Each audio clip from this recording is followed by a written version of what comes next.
a 70s sitcom and any play-by-play over the weekend while I was taking home body lotion and shampoo, stealing it for you and Abby. Cross-court pass caught, extra pass Manson from 27 feet from downtown Milwaukee. Hello, Laverne and Shirley. So there's your... Incorporated. That's it. We're going to do it. Abby, do you want to dance? Come on. Ready? You want to dance? Have you ever had a shots beer? Bet you I can make you dance. 1, 2, 3, 4, 5, 6, 7, 8. Schlemiel, Schlemazel, Hassenvamp Incorporated. Are you dancing yet? Give us any chance, Abby. Give us any chance, we'll take it. You don't recognize this She's dude. not moving. I'm not familiar. Come on. See how Joel's doing? Dreams come true. Nothing's gonna turn. She's gotten the beat now, though. You notice? She's got a slow, like a lumbar swing, but This is her and Gwen actually singing it there. I can It see is. her and Gwen It like is. walking up and down Broadway. We won't try. Never heard the word impossible. No, it's just not. No. It's not grabbing you like it grabs me and Joel. Why is that? Laverne wore a big L on her. Yep. Everything she wore had a big L. Cindy Williams and Penny Marshall. Yep. She was Gary Marshall's sister who Yeah. created the sitcom. By the way, is it true? Yes. I want to make sure I know this. What? The Winnipeg Blue Bombers the defeated Great- Hamilton, and Grey Cup, they baby. win the Grey Cup. Back-to-back Grey Cup. How did I leave that? Well, I'm sorry to our Canadian friends. I didn't include that in the early versions of the Jack Michael Sportscast. But yes, they defeat the Hamilton Tiger Cats. So congratulations. Back-to-back Grey Cups on that team, Joel. Former UND standout Brady Oliveira. Remember when I used to say the Moose is loose? Yep, I Well, do. The Moose is he's been playing for the Winnipeg Blue Bomber, and he's got a couple of rings now. How cool is that? Now, all right. Somebody said check with Jack, but they're pretty sure that Detroit declined that penalty. I think they did. Think about how classy that In would fact, be as yes, well. It did. In fact, if you see that when they left the empty spot for Demaryius Thomas, then the flag fell. The Lions started cheering as the Broncos cheered to honor. Yeah, it was really a joint effort on that. It was That's really what's good kinda about neat. sports when stuff like that happens. It's like, Yeah, that's nicely done. Quarterfinals are over. Semifinals are set. Joel in the FCS. How about Viggs? How about Brent Vegan taking his Montana? How about him lose? His quarterback declares, he benches the one, plays the freshman. And not for anything that bad that the starter done. It's just the freshman just got to moxie, right? Yep. So the other kid declares for the transfer portal during the course of entering the playoffs, which normally would disrupt your whole system. Not Montana State, man. They went down and put a foot into Sam Houston. And I mean, they stuck it to him. And Viggs has got his Bobcats in the national semifinals in his first year at the helm of Montana State. And then Sam Houston's running around saying, well, we were tired after all those games this year. Yeah, okay. It's like, okay. Let me see. I want to check. Did Montana State play? Yeah. I've done games in Huntsville. Did NDSU? Yeah, they did too. Say, with all due respect, Sam Houston's a very confident team. UND beat them a couple of times, and they've had this swagger to them, and they should. I mean, they built it. But I watched that whole thing on a bus, by the way, in difficult weather. But Montana State gets the win. South Dakota State walks over to Philly and picks off Villanova. And NDSU, of course, does their due diligence against East Tennessee State. So it's NDSU James Madison, Friday night, National Semis, Fargo Dome, 8:15. South Dakota State, Montana State, National Semis, Saturday at 1. The winners shall culminate in Frisco, Texas on January 8th. Come on in here. Let's talk about it. Yes, I'm going to talk to you about abdominal surgeries. First off, somebody said there's no more good sitcom theme songs. That might be right. That might be right. I don't know. I guess it shows how old I am. I thought of Cheers right away. You take the good, you take the bad, you take them both, and there you have the facts of life. I feel like the new, I don't know what that is. The new sitcoms, the music doesn't have words. So it's MASH tough. didn't have words, the theme from... No, it didn't. Although it did have words. They just didn't. Remember? Right. The theme actually had words. Oh. But they didn't sing them. Yeah. I mean, when they released them. Never mind. Come on in here, boys. Look at Abby. Verbena and lavender. Oh. Well, we're doing a food giveaway event to the community. A lot of people are facing food insecurity at this time. as we can tell, we had to start about an hour early because we just had so many people lined up. So as people come up and they need whatever they need, volunteers are taking care of it. It's all contactless, so nobody has to get out. And just making sure whatever the greatest need. We're just giving the greatest good. When we're going until the food is out. As people are coming in, if they need 2 boxes and 2 gallons of milk, that's what we're giving. We don't want to leave anybody out. I was in the hospital, and I saw a flyer on the wall. And all the nurses were talking about taking people down there to get food and stuff. I got out last night. Got out of the hospital last night, and I said, man, I'm going to do this. When I came from Williston here, I lived on these streets for 3 years, caring. And that's what this is. That's the way I see it. Very helpful. I think it's going to be very helpful because I know people that are doing without. I think it's truly remarkable how much need there is out there. Like I said, we were going to start at noon, but we had so many people lined up. We started at 11, and volunteers have been working their tail off since then. I'm thankful for that. I think this shows that there is some huge needs in the community, and we got some things we got to address.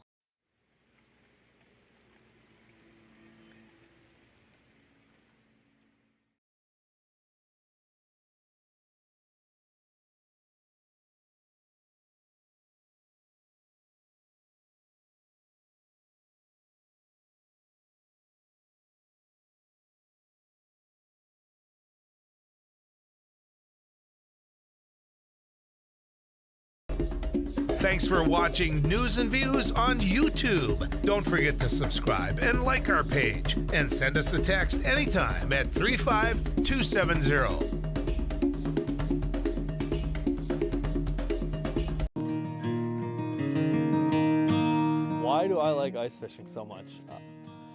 I don't know. To me, it's just something I enjoy and just a hobby that I've been into for quite a few years, and I'm not necessarily good at it, but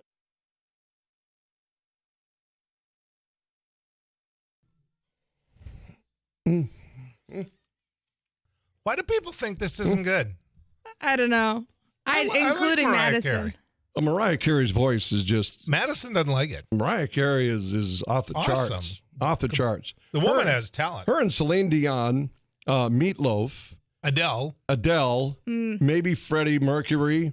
Some of these voices that can reach areas that I don't even know. I couldn't even drive there. My wife checked into a ticket to Adele in Vegas. Do you know how much it was? Did she? Yep. She was going to go. Where's the venue? She's going to be playing. No, Adele's playing like every weekend, January through April in Vegas. At She's the the Lake new Bellagio Osmonds. or at the. I don't remember. I don't know, but she's the new Osmonds there. Frank's. Guess how much it was? Ticket. $320 per. How much? I hope it's cheaper because Gwen and I have thought about going. $75. $1,200. Nuh-uh. $1,200 For a ticket? $1,200. I don't think we're gonna make it. Yeah. Cha-ching. Well, and with all due respect to Adele, and Abby, that I have said I like her music, I like the person, right? That's ridiculous. I think that as an artist, you have to stop that. I think that as an artist, you have to say no. Yeah, we need. Did she get like the most deluxe of deluxe ticket? I don't think it was. She didn't get one. Oh, no. It's Went, too much. Nope. I tell you what you do is you fly it into McCarran Airport there in Vegas, get a rental car, go on the outskirts, buy an Adele CD for $20, take that other $1,000 and just wine and dine Sue. Go to the sit in the slots. car and watch. Yeah, then go to the slots and parlay that, and then all step into your hotel room. Ready? While you're asleep. Suicide is dangerous. That's the MASH song. Yep, it brings on many right. changes. That's Yep. right. I remember there was verbiage to. All right, when we come back, well, Rusty Halverson too. You've got a little bit of everything. We're adding here. Rusty? We're adding Rusty Hooves? Rusty Halverson.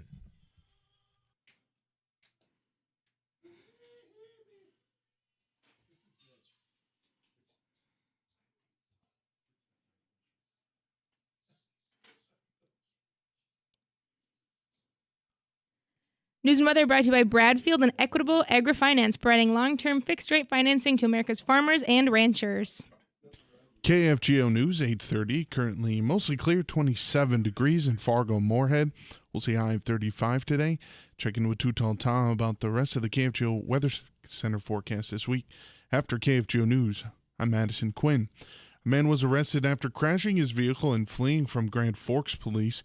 Police say the SUV driven by Kyle Taggart of Wadena lost control, ran up a snowbank, hit a guide wire and a fence, and landed on the passenger side. Taggart and his passenger then ran from the scene but were tracked down nearby. Crash happened just after 9 last night at 1500 17th Avenue South. Taggart was arrested on charges of DUI, carrying a concealed weapon, possession of drug paraphernalia, and leaving the scene. Members of the Minnesota and Dakota's division of the American Red Cross are heading to Kentucky to help in the response to the devastating tornado. Volunteers are expected to be on the ground assisting with housing, food, and mental health needs for those impacted over the next 2 weeks. Volunteers already on the ground are assisting in cleanup efforts. More volunteers may be requested in the coming days. 27 in Fargo-Moorhead, this is KFGO News.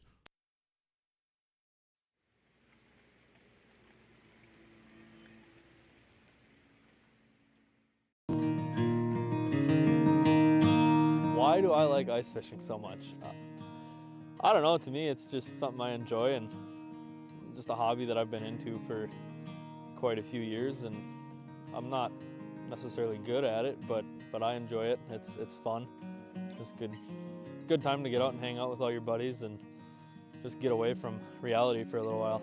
First time that I ever went ice fishing, I was like 6 or 7, and I actually fell through the ice. We were in a portable ice house, and I was standing in there, and my dad and my uncle Kevin were moving it, and when they pushed it, I wasn't ready for it, and my leg went down the hole. That was fun. It was cold. You can get into hunting and fishing and stuff like that relatively cheap, and it's just like buying a vehicle. You can spend thousands and thousands of dollars, or you can just... KFGO News Time, 8:32. It's 27 degrees. Agriculture and industry are attending the Northern Hemp Summit today and tomorrow at the Fargo Hilton Garden Inn.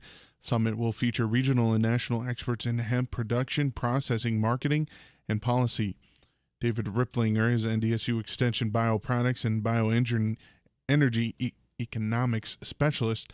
He says interest and activity in hemp continues in the Northern Plains 3 years after being deregulated by the 2018 Farm Bill. He continues to say commercial hemp production is now legal in the United States, though measures are still being taken by producers to make sure all crops have low levels of THC, the component that produces the high in hemp's cousin, marijuana. But there's really no requirements. You do have to be permitted by the state before you can get your seed and plant the crop, or before you can accept harvested material and process. But it's nowhere near the idea where you might have to have fences and lights and barking dogs. In many respects, it's another crop. Northern Hemp Summit will provide those interested in hemp an opportunity to learn about the crop, its uses, legal and financial considerations, current hemp market conditions, and state and federal policy. The Minnesota Department of Corrections is now offering hiring bonuses for new corrections officers. Commissioner Paul Schnell. And most importantly, is a desire to make a difference, a desire to work in public service. That's what these jobs are, and that's why they're so important. The Department of Corrections is now offering $5,000 in hiring bonuses as well as walk-in interviews. More information can be found on the DOC's website. KFGO Weather Center forecast is powered by Acme Tools. Stand up to the threat of power outages with a new Generac home or portable.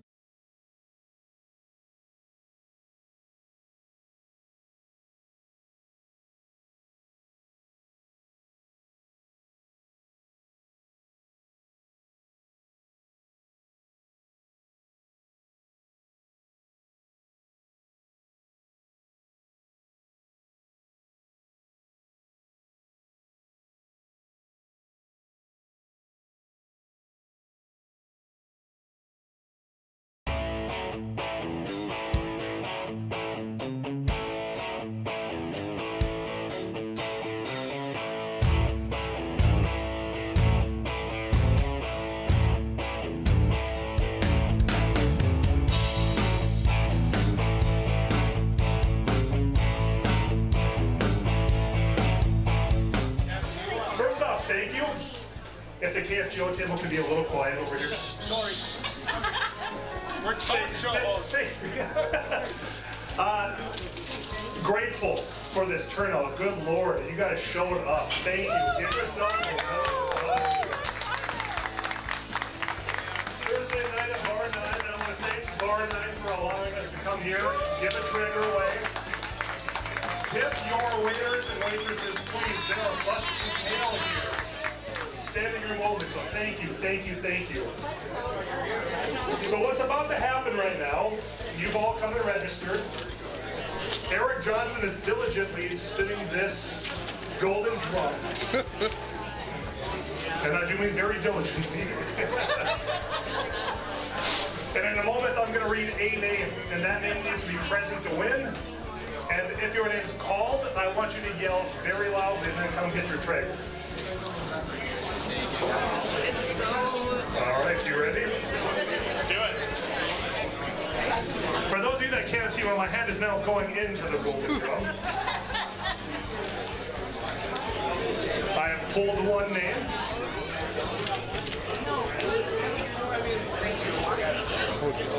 Courtney? Yep. Courtney? Yeah, you can hear a pin drop. That's great. Courtney Lavonda? Courtney, get on up here.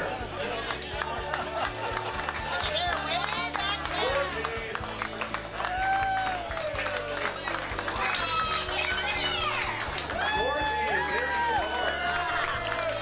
Congratulations. Oh, no, we're not ready. All right. Hey. So today on MSUM campus we're doing an ice jam, which is we're combining a bunch of percussion instruments with ice instruments, which are also going to be used in a percussive form. We're going to hit them with mallets, hammers, all those types of things.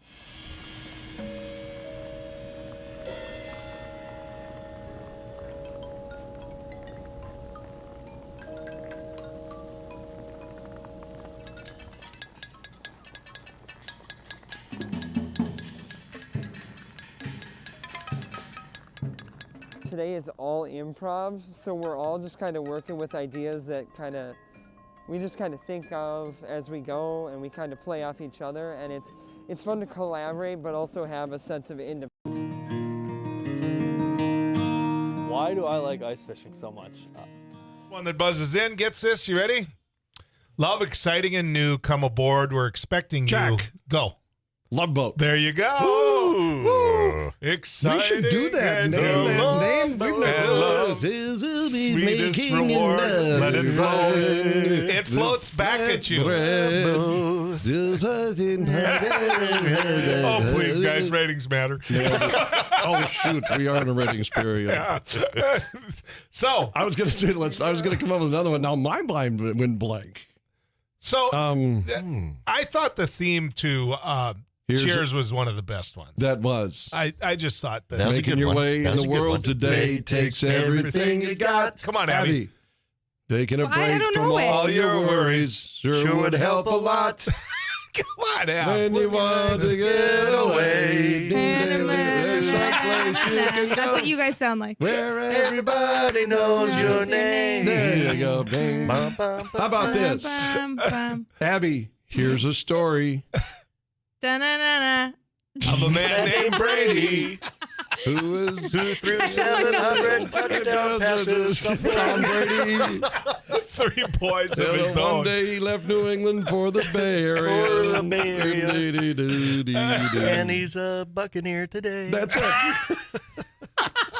Till the one day when if somebody would have That's told weird. I you, think those are different lyrics. if somebody would have told you the behind the scenes on the Bradys when you were young, right? I mean, if you would have found out the dad was gay, the oldest boy and the mom were having an affair. I think they went on a date. Yeah, no, no, it went really? further than that. I didn't see that behind the scenes. Well, it depends on how you real define TV with date. But all I'm saying is, just think when you're a little kid, you just dove to the. It probably would have blown away my entire 70s as a child. It's like what? It's going bowling with Sam the Butcher. Yeah. Florence, right? Yeah. How did No.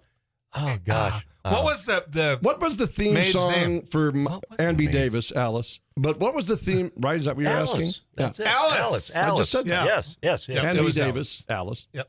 What was the theme song for My Three Sons? Mine Three Oh. Sons. Had the big shoe. Yeah. Yeah, And yeah. then My Yep, Three yep, Sons. yep. Fred McMurray. yeah. But what was the theme song? That was a like? good show, too. That was a great show. Did you ever look at Fred McMurray's list of movies that he was in? Was he in a few? He He's was in a ton of movies. Yeah. Rusty, I will give Absolutely you a ton piece of of my movies. newly gifted flatbread. Okay. Is that what that's called?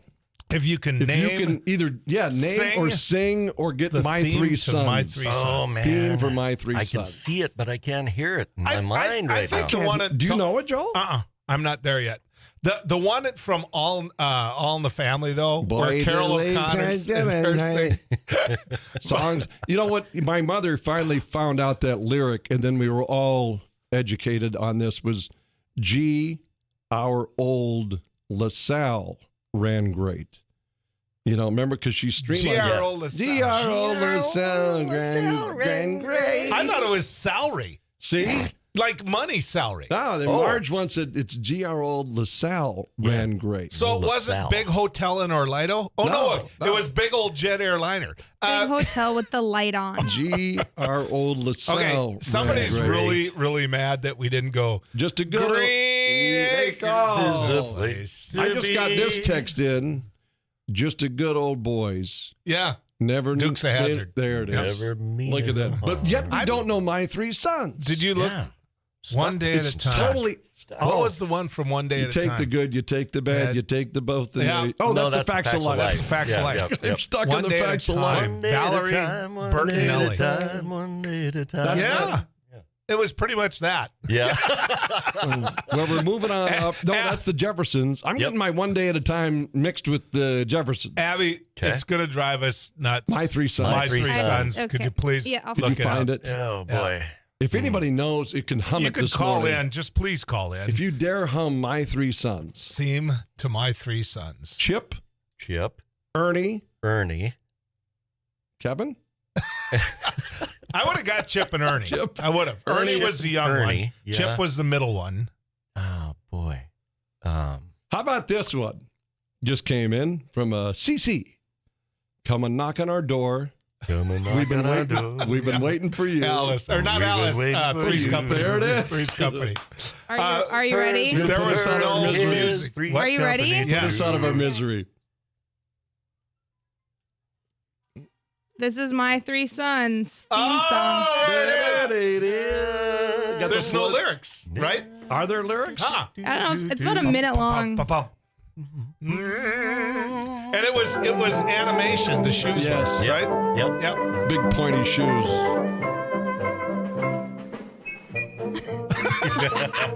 See how innocent times were back then? Yes. I know. They all wore wonderful pajamas and housecoats all the time. Yes, They did. and they all had Christmas lights. Yes. What's the worst trouble those kids got into in those sitcoms? Oh, Boy. Like they cheated on a test or they... I don't think they even went that bad. That was I mean, leave yeah. it to Beaver. Just remember how innocent it was. Like Yeah. maybe you threw a rock through a window. Maybe. When Eddie Haskell, is Yeah. that it? When he's your bad guy. Yeah. Yeah, when Eddie Haskell's the guy you're supposed to dislike, I still don't it's know a good world Who's out the there. third son? Who's the third? Ernie? Chip? I want to say Dale. Dale. No, I think those Really? are chipmunks. Chip and Yeah, Dale. that's why I Yeah, thought that's of what it Dale. was. Yeah, I'm sure. I'm going with Kevin until I find that answer out too. Are you ready? Believe it or not, I'm walking on air. I have no idea. I know what that is. What is it? Believe World's it or greatest not, hero. I'm Yeah. walking on air. I never thought I could be so good. On a wing and a prayer. Who Yeah. could it be? Believe it or not. It's not Mork and Mindy. It's the greatest American hero, I believe.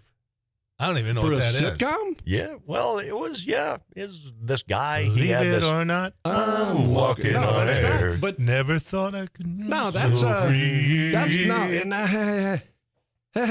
He had curly hair, blonde guy. Yeah, it's not Put like on a Perfect Strangers. It's not Mork and Superman. Mindy. I'm not It's, there. Am I wrong? I don't think it's- I just is that a sitcom you named or the name of the group? No, Greatest American Hero was like a TV show in the 80s. On purpose? Yeah. I have a name. Oh. What? Rob. Robbie. Rob! Yes. Oh, Robbie. Flatbread for everybody. I knew Rob. Yeah. Yeah.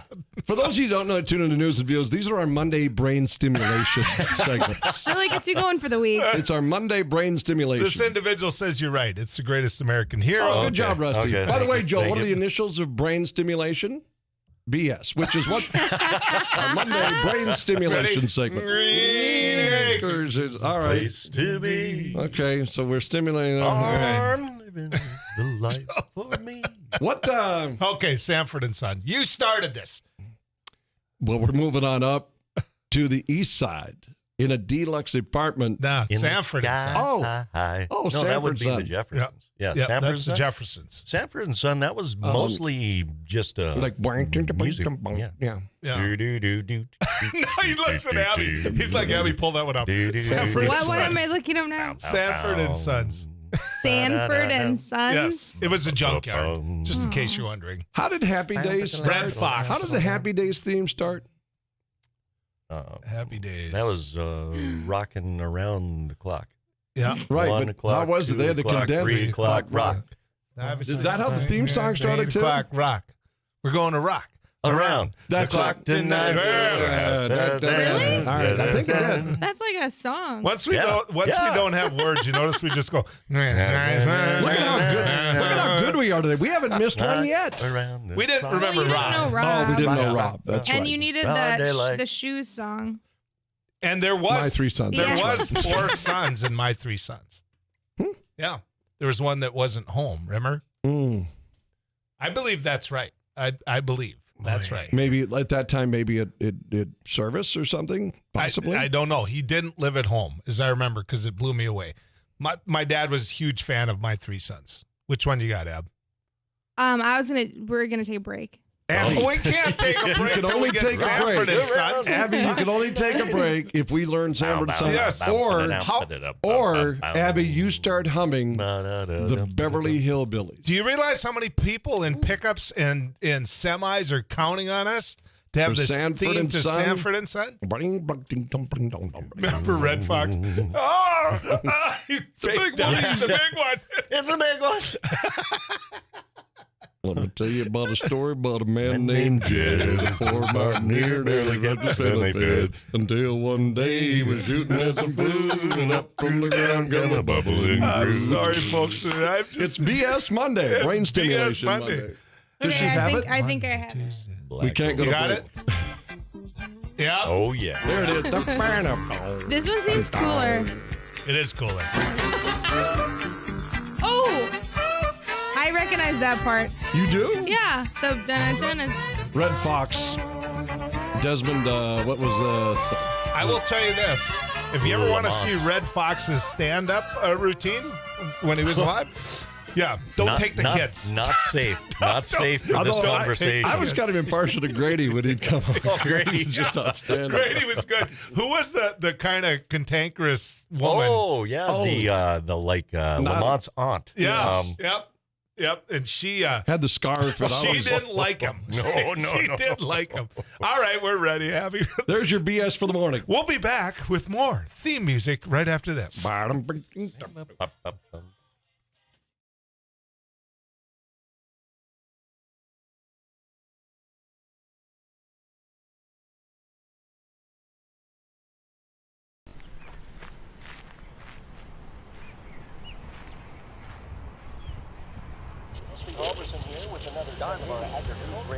Hey, this is Abby Miller with the Derek Hansen, Couch Potato Radio. Did you see that? It Takes Two. Doug Miller with the morning crew this morning. Jerkins News Radio. Amy Eiler with It Takes Two. This is Jack Michaels, Voices Forces. Joel Heitkamp here on the Mighty Sarah Heinrich. Tyler Axis, your host. The Mighty 790 and 104.7 FM KFGO. The names you know, the voices you trust.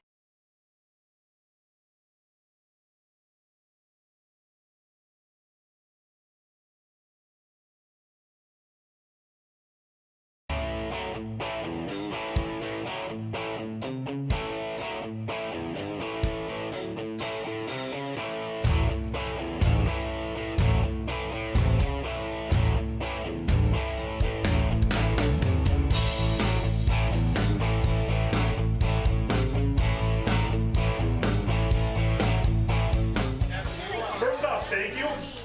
If the KFGO table can be a little quiet over here. Sorry. We're talk show hosts. Grateful for this turnout. Good Lord, you guys showed up. Thank you. Give yourself a round. Thursday night at Bar 9, I want to thank Bar 9 for allowing us to come here, give a trigger away. Tip your waiters and waitresses, please. They are busting tail here. Standing room only, so thank you, thank you, thank you. So what's about to happen right now, you've all come and registered. Eric Johnson is diligently spinning this golden drum. And I do mean very diligently. And in a moment, I'm going to read a name, and that name needs to be present to win. And if your name's called, I want you to yell very loudly and then come get your trigger. All right, you ready? Let's do it. For those of you that can't see where my hand is now going into the golden drum, I have pulled one name.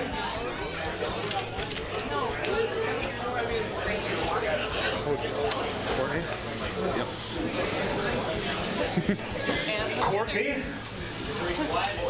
Yeah, you can hear a pin drop. That's great. Courtney Lavonda? Courtney, get on up here.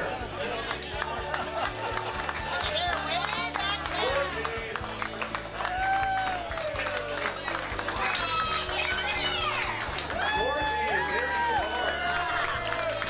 Congratulations.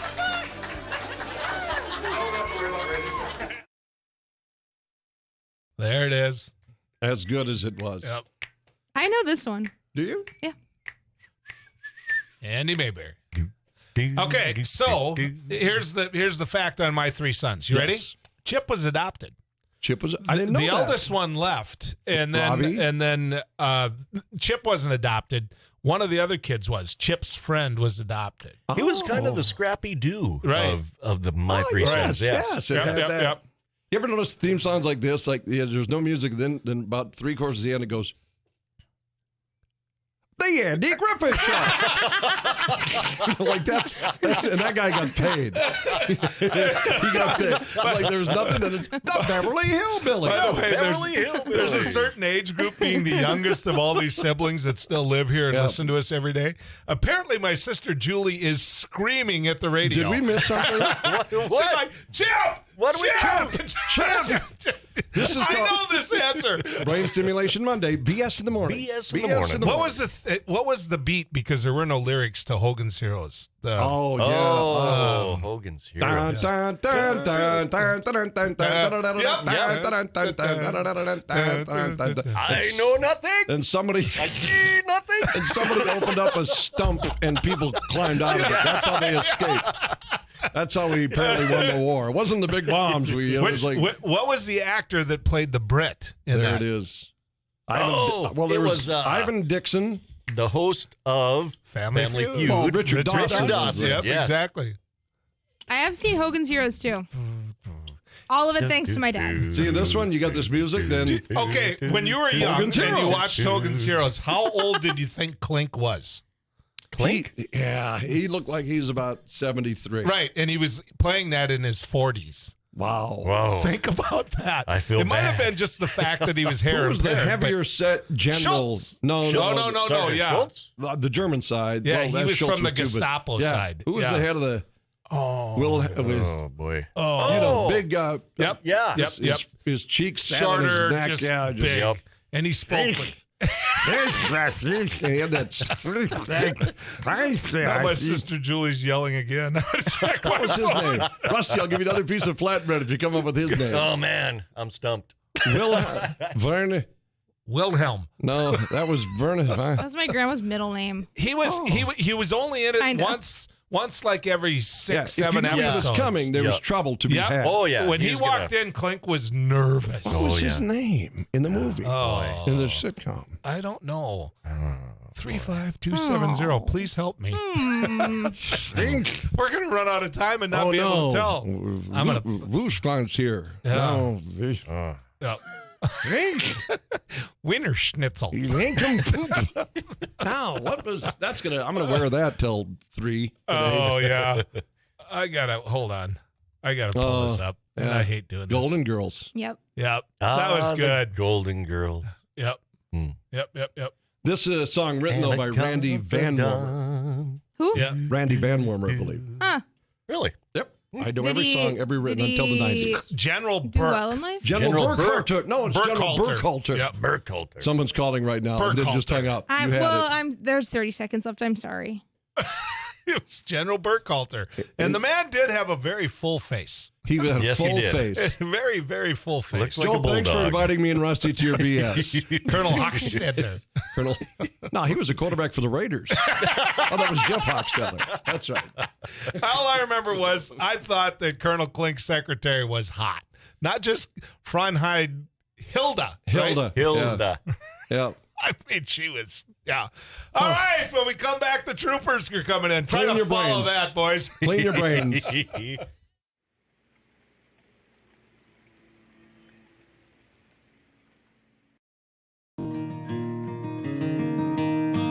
Why do I like ice fishing so much?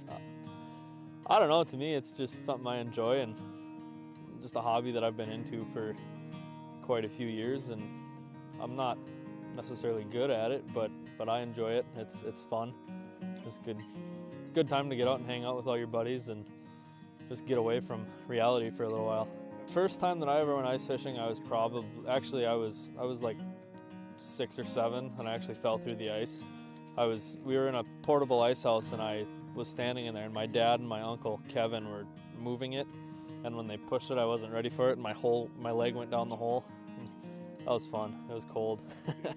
You can get into hunting and fishing and stuff like that relatively cheap, and it's just like buying a vehicle. You can spend thousands and thousands of dollars, or you can just go to Walmart and get enough stuff and go out and do it, and you can be just as successful as the people that spend all the money on it. North Bros Outdoors, yeah, me and a buddy of mine, Jacob Enixon, we went to high school together, and we actually had the idea back in high school to make an outdoors page, just hunting and fishing, four-wheeling, anything outdoors basically. A lot of it right now, it's really, really heavily based on ice fishing, and this fall it was heavily based on deer hunting and bow hunting and rifle season too. So yeah, just kind of an outdoors group, and we call ourselves North Bros Outdoors. We got a Facebook, an Instagram, and a YouTube channel. There's plenty of brands out there that you can get into it. If you're questioning it and you want to do it, do it. You won't regret it. The outdoors is.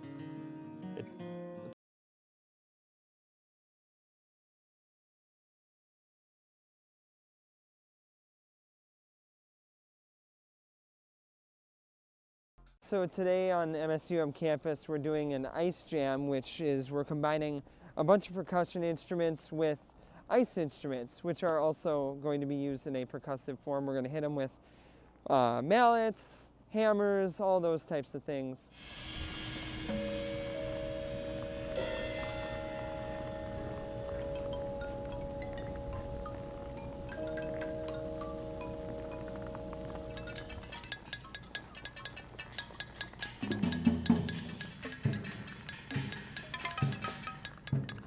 Today is all improv, so we're all just kind of working with ideas that we just kind of think of as we go, and we kind of play off each other, and it's fun to collaborate but also have a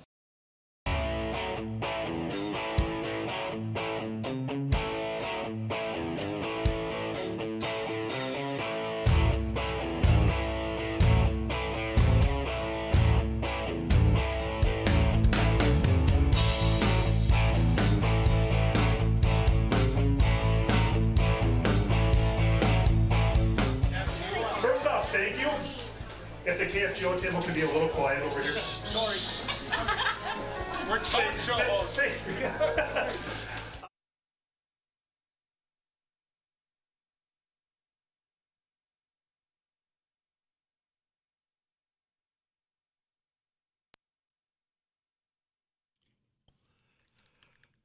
Nine o'clock, sunny and 28 degrees. I'm Don Haney, News Radio KFGO.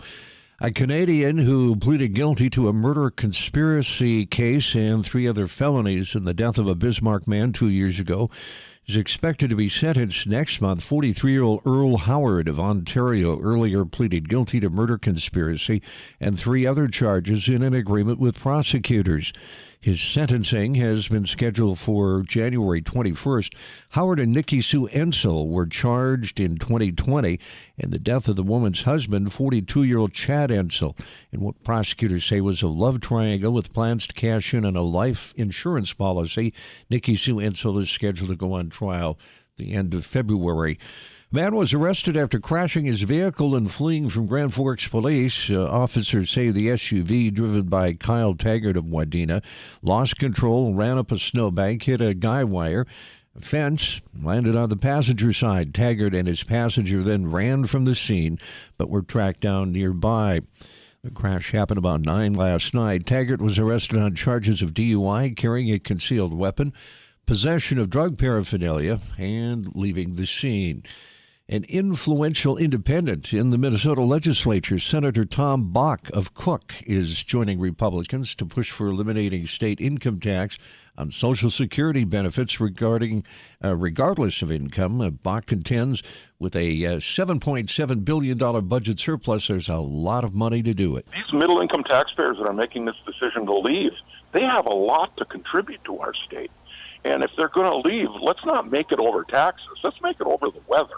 Democrats say low income and many income Minnesotans of middle income already pay no state income tax on social benefits, and what Bach and Republicans are proposing would mainly benefit just the wealthy. Members of the Minnesota and Dakotas Division of the American Red Cross are now headed to Kentucky to help in response to the devastating tornado action over the weekend. Volunteers are expected to be on the ground assisting with housing, food, and mental health needs for those impacted over the next 2 weeks. KFGO weather, meteorologist Tom Szymanski is looking at mostly sunny skies this morning. Then we'll see clouds begin to move in. Expected high today, not bad, 35. Cloudy tonight, low 25, warming up to about 40 for tomorrow. Wednesday, chance we could see some precipitation and a high 37. Right now, we have current skies under sunny skies out there, and we're at 28 degrees. I'm Don Haney, News Radio, KFGO.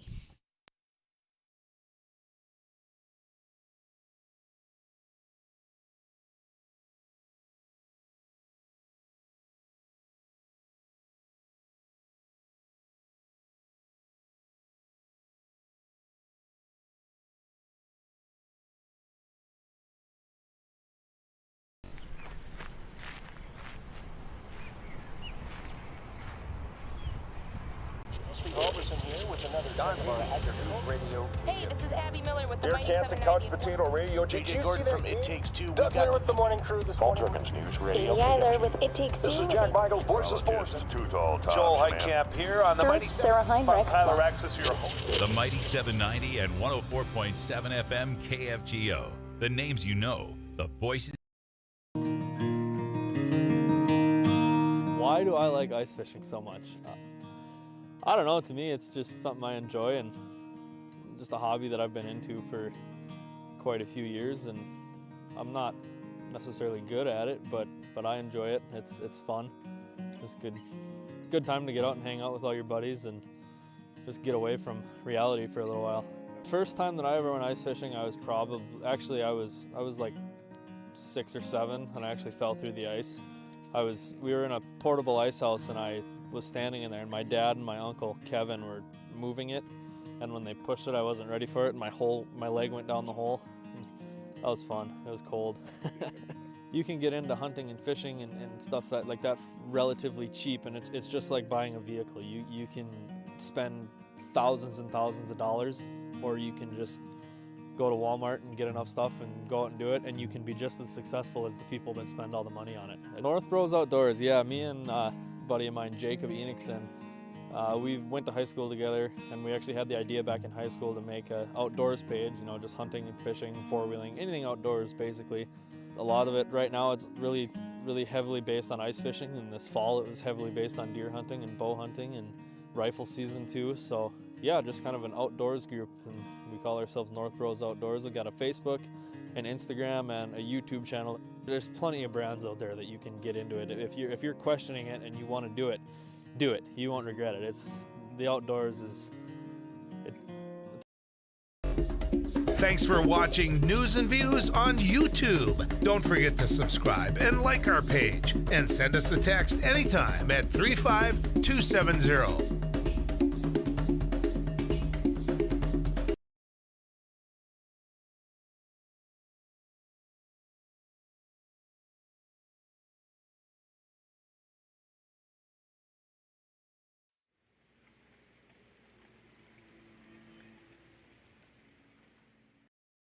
So today on MSUM campus we're doing an ice jam, which is we're combining a bunch of percussion instruments with ice instruments, which are also going to be used in a percussive form. We're going to hit them with mallets, hammers, all those types of things.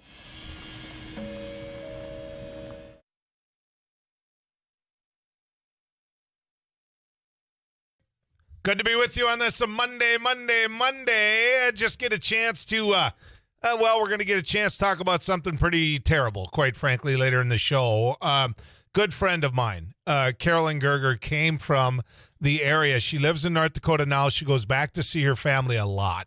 And she calls home that area that was just devastated by that tornado. So she's been speaking with family and friends, and she's been giving me information over the weekend. We'll visit with Carolyn in a little bit, and we'll talk about ways that we all can possibly help too, right? I mean, it's not one of those, we can go to Northwood, load up the grills, go pick up everything as much as we can type of a tornadoes. This is one of those, we're a long ways away. Let's open up our checkbooks and send a buck or two. I think that's what this is going to end up being. All right, it's going into the holidays. We really like to do this. Get everybody thinking, because you're going to hit the roadways. You're going to hit the byways. You're going to be out there, right? So we get in Trooper Talk. Today we have Sergeant Jesse Graybo. Also, we have Sergeant Jed Danke with us as well. Sergeant Graybo, good to have you on. Good to be here. Sergeant Danke, good to have you on. Thanks for having me on, Joe. Appreciate it. You bet. Now, you're stationed out of Jamestown yet, or where you at? Fargo now, huh? Okay, there you go. The big city. The big city. Mm-hmm. Okay. Guys, the one thing that going into the holiday season, I want to back up a bit first. Not this last Sunday, obviously, but the Sunday before. How bad was it out there, Jesse? Did people get their ice feet underneath them? Most did, some did not. Let's just say that. I mean, Sergeant Danke, there was a lot of rigs in the ditch. Yeah, there was that day. I worked Sunday and Saturday last weekend, and before shutting down the interstate, we were busy. Lots of cars in the ditch. It wasn't really so much the iciness of the roads, it was the visibility. And when roads are that bad, you can be the best driver in the world, but if you can't see the road, you're gonna go off. Yeah. What's the determining factor in Minnesota to shut down the interstates? I know from visiting with Captain Niewind, he said that the troopers get to decide that in North Dakota. Right. So in Minnesota, when it comes down to is the State Patrol working together with the Department of Transportation, just communication going, hey, is this something we can keep up with? I mean, we really try to keep it open if we can, but if it gets to be where it's so dangerous, we got to pull our plows. I mean, that's usually a good indicator there where we're probably going to have to shut it down.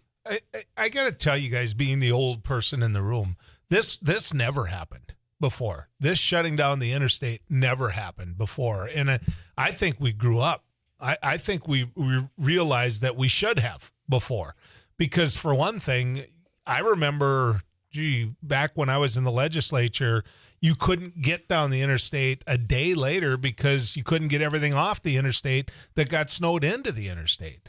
And Sergeant Danke, that's got to be a determining factor as well. Yeah, if it's not safe for people to travel, it's not safe for people working the roads to be out there either. Law enforcement, emergency services, if we have to go rescue people, we're putting ourselves in danger to rescue those other people. And yes, even since I've been on my 13 years now, it's been a lot of changes in making sure we shut the roads down early if it looks like it's going to be bad. And if there are vehicles left that are hazards, we get them yanked before storms that are coming. Yeah. To not make that 1,000-pound ice block hazard for somebody to come in and hit. I compare it, Sergeant Graybo, to that when you're driving down a city street and no one took their car off the street, and then they just go around it, and pretty soon you got a mess by by mid-January, it's a complete mess. Right. We've had that. And then the other thing, when you get so many in and you got the tow trucks out there and we're trying to pull them out, you got cables chains every which way going across the roadway. That's not safe either. So, I mean, it's a lot of different factors that go into that decision. It's never a decision that's made lightly. It takes a lot of planning, a lot of communication before we actually get to that point and close the roads. Do you think it gets better as the winter season goes on? And by this, I mean, we start learning again how to drive on ice. You know, I think there is a learning factor. I mean, a curve, whatever you want to call it, with getting ready. But, I mean, some of the worst storms in my career have been middle of April, too, and we're still just getting hammered out there as far as, crashes, things like that. It just kind of depends. Weather's a factor, but, each and every one of us has to be responsible for what we're remaining in control of. Sergeant Danke, do you think people, because we don't all drive rear-wheel drive cars anymore, that we just assume that we can get through anything?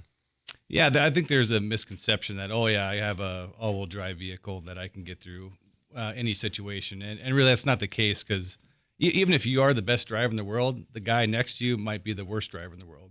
So you can be driving safely, think you can get through all these conditions, but if somebody who is not paying attention, who is not driving for the conditions, can come in and hit you, and then you're at square one. Right, and then cell phones too. That's, I think, another thing that people are like, wow, I got a cell phone, I'll call for help. Well, we've had some storms, and I've talked about on your program before where, hey, that's you maybe do, but it's going to be a while before myself or any of the other first responders, tow trucks, plow trucks can even get to you. So, don't get that false sense of security just because you have a cell phone. I have a winter survival kit that I got from some great Boy Scouts one time. Do you remember that? Yeah, they did a good job of putting those together, didn't they? They did. Yep. It was a really cool thing. Somebody says, ask the trooper, why does Minnesota not allow ag overweight permits on the interstates? Both North and South Dakota allow those overweight permits on the interstates. They're the first to be plowed and the safest to drive on. I guess I wasn't aware of that. I mean, if they don't allow them, I'd have to check with the permit department on that. So okay, Joel, it was ag permits. Ag permits. Well, like the 10% frost and harvest permit in North Dakota, that's only valid on state roads. It's not valid on interstate either. So I don't know what kind of permit they're talking about. Right. I just know that when I think of it, I think of sugar beets is Sure. what I think of. Growing up here in the valley, they would always say quicker to get the sugar beets out of the field. It's less danger. Just let them go now and get it done. And so they'd give them a 10-pound overweight, which, I think most farmers would admit meant let's get it full and let's get it going. They weren't weighing them out in the field. They were, and I think that law enforcement, this is just, speculation, but I think law enforcement's attitude was, as long as you don't got beets rolling off on the corner, let's get them out of the field. At least that was my theory. There was a case in Minnesota where the bottom dump opened up. Weren't you the one telling me about this, Sergeant Graybo?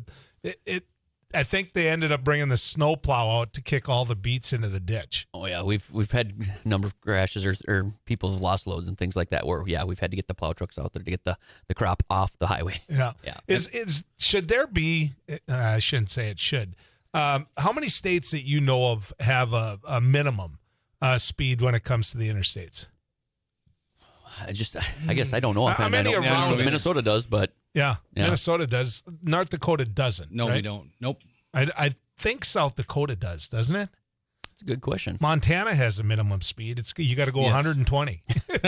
Isn't that it?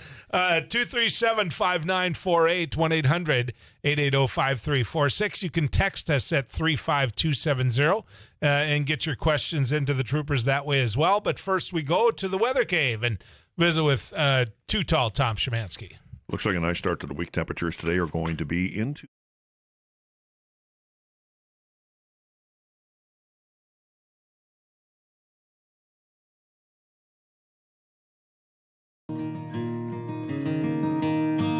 Why do I like ice fishing so much? I don't know. To me, it's just something I enjoy and just a hobby that I've been into for quite a few years. And I'm not necessarily good at it, but I enjoy it. It's fun. It's good time to get out and hang out with all your buddies and just get away from reality for a little while. First time that I ever went ice fishing, I was like 6 or 7, and I actually fell through the ice. We were in a portable ice house, and I was standing in there, and my dad and my uncle Kevin were moving it, and when they pushed it, I wasn't ready for it, and my leg went down the hole. That was fun. It was cold. you can get into hunting and fishing and stuff like that relatively cheap, and it's just like buying a vehicle. You can spend thousands and thousands of dollars, or you can just go to Walmart and get enough stuff and go out and do it, and you can be just as successful as the people that spend all the money on it. North Bros Outdoors, yeah, me and a buddy of mine, Jacob Enixon, we went to high school together, and we actually had the idea back in high school to make an outdoors page, just hunting and fishing, four-wheeling, anything outdoors basically.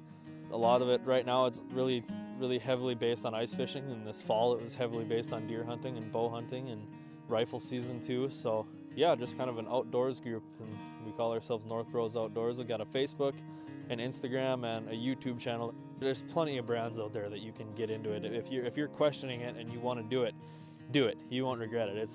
The outdoors is.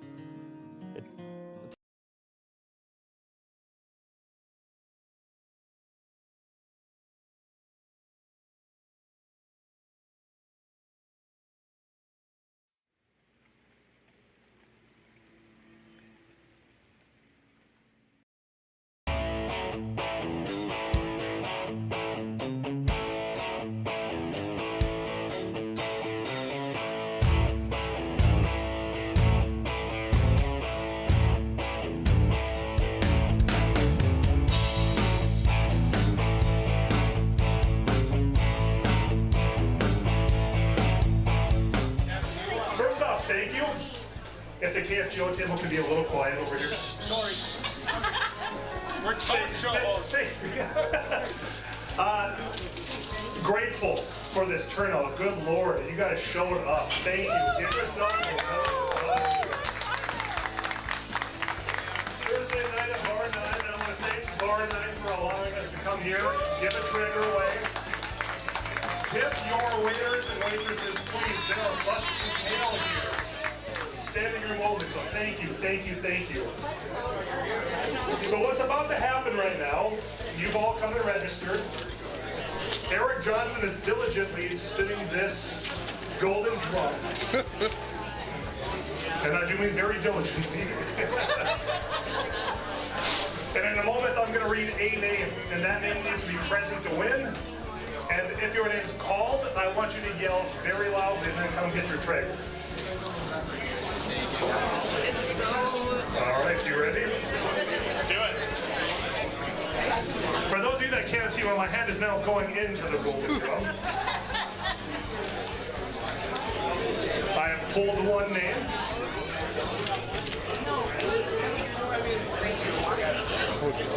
Courtney? Yep. Courtney? Yeah, you can hear a pin drop. That's great. Courtney Lavonda? Courtney, get on up here.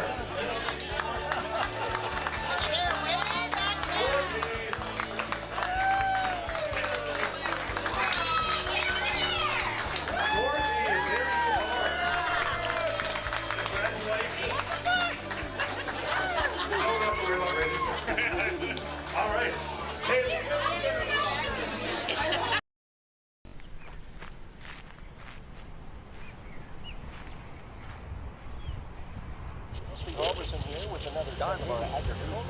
Hey, this is Abby Miller with the Derek Mighty Hansen, 790. Couch Potato Radio. Did you see that? From It Takes Two. Doug Miller with the morning crew this morning. News Radio. Katie Eiler with It Takes Two. This is Jack Michaels, Voices Forces. Too tall, Joel Heitkamp here on the Mighty Sarah Heinrich. Tyler Axis, your host. The Mighty 790 and 104.7 FM KFGO. The names you know, the voices.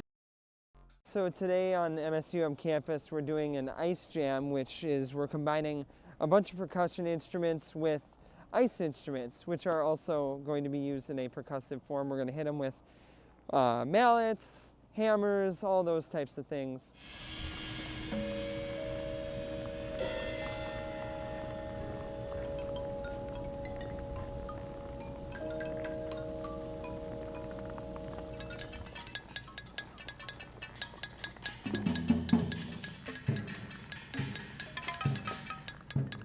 Today is all improv, so we're all just kind of working with ideas that kind of... In the house, taking your phone calls, taking your messages. Jed Danke is with us. He's a sergeant with the North Dakota Highway Patrol. Jesse Graybo is a sergeant with the Minnesota State Patrol. And Like I said, we want to get them on before Christmas season here because you're going to be doing so much driving.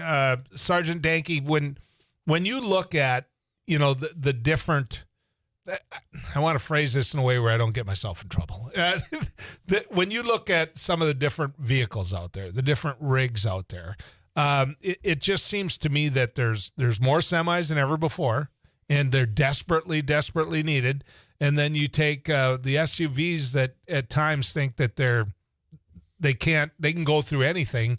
And if you talk to semi drivers, they're sick of it at times. I don't know if you pick up on that as well. Yeah, if you talk to any truck driver, they're gonna complain and be angry about regular traffic as well, and vice versa. People complain all the time about semis not giving them room, not seeing them, driving too slow through town. But kind of picking back on technology there a little bit, kind of a trend we're seeing in the metro now is these automatic lane sensors that cars have, these newer SUVs. People, they're not checking their blind spots. They're relying on these sensors. And a lady actually hit a semi, and we asked her, well, didn't you see this massive semi in the lane next to you? Well, my lane sensor never went off. So I just she's driving right with the lane sensor. Yeah, so no matter what your vehicle and your truck is set up to drive, you have to drive to the best of your ability at all times. Limit your distractions. Make sure you give yourself plenty of time, especially in the winter months with the poor roads, and just keep your head on a swivel. Mm-hmm. What about same thing over in Minnesota? Yeah, you hit the nail right on the head, really.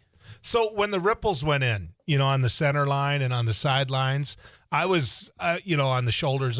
Sidelines, old football, but on the shoulders of the road, I was convinced that was going to be a bad thing for road maintenance. That was going to be something that would break up over time when you're moving snow, or whatever. They've held up.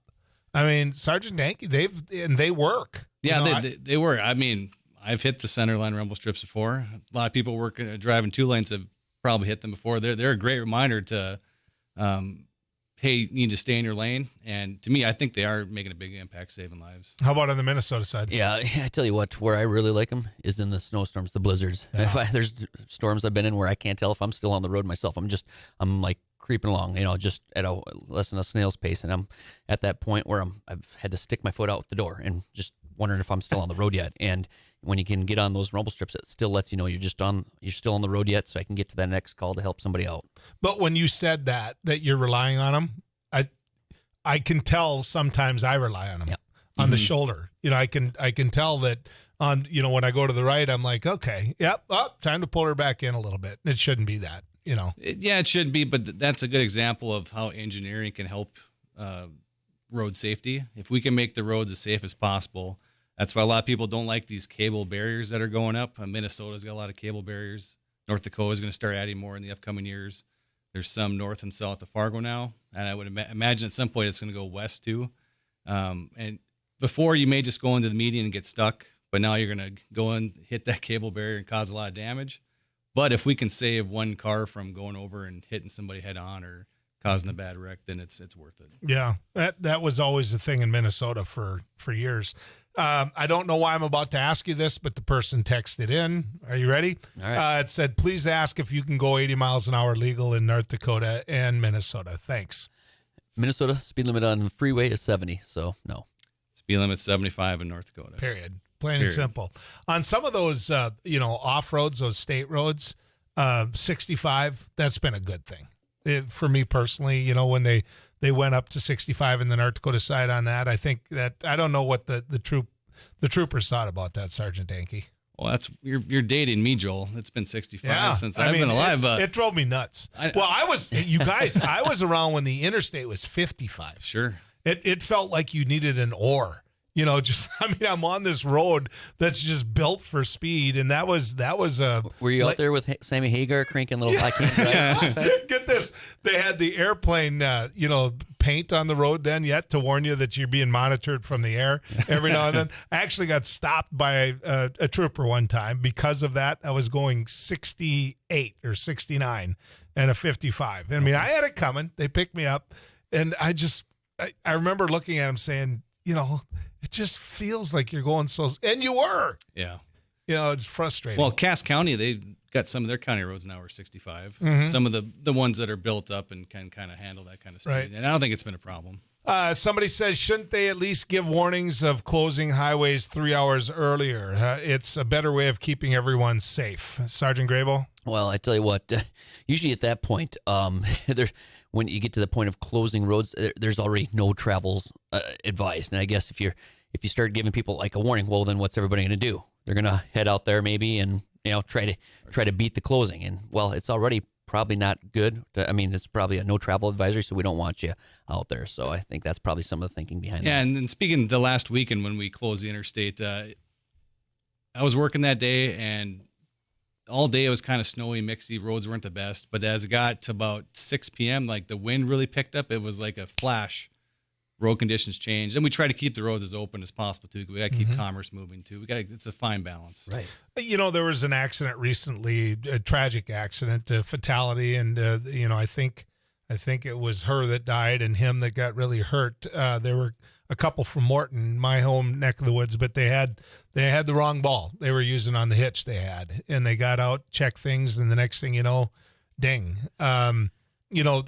There's 2 points to talk about there. Number one, how you're safely using anything you're pulling, trailer, and number two, where you pull over to check things. Whether or not one tire is worth, getting further out. Sergeant Grable? Right. Situational awareness. I mean, we've had a number of crashes resulting from somebody pulling over and getting out to check on something. They're not aware of their surroundings, and they're still in the traffic lane or whatever, and they end up getting hit. So it's just, don't always think that everybody else can see you. It doesn't matter if day or night. You just go under that belief or assumption like, hey, they can't see me. I need to do what I can to keep myself safe and visible.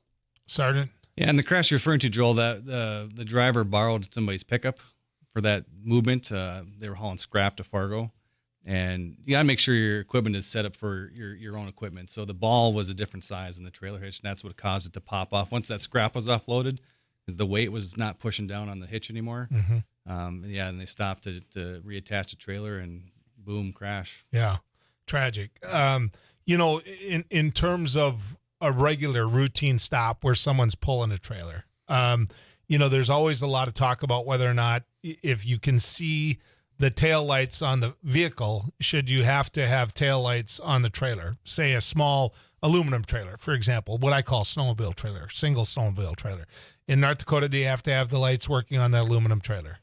Not if the tail lights of the truck are visible. How about Minnesota? You do have to have them. Anything that's being pulled behind another vehicle, even if the power units, tail lights and brake lights are visible, the extended part of the unit, the trailer, whatever it may be, must be visible, taillights and brake lights. There's one of the differences that I just wanted to point out, because there is some differences out there between the two states.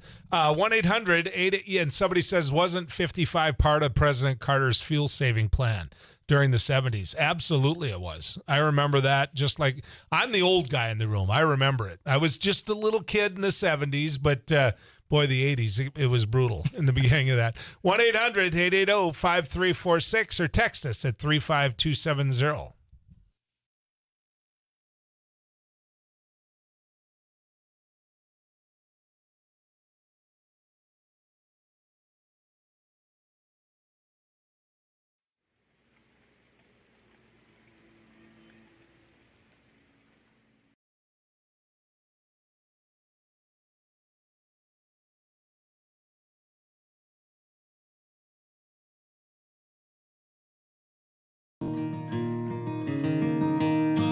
Why do I like ice fishing so much? I don't know. To me, it's just something I enjoy and just a hobby that I've been into for quite a few years. And I'm not necessarily good at it, but I enjoy it. It's fun.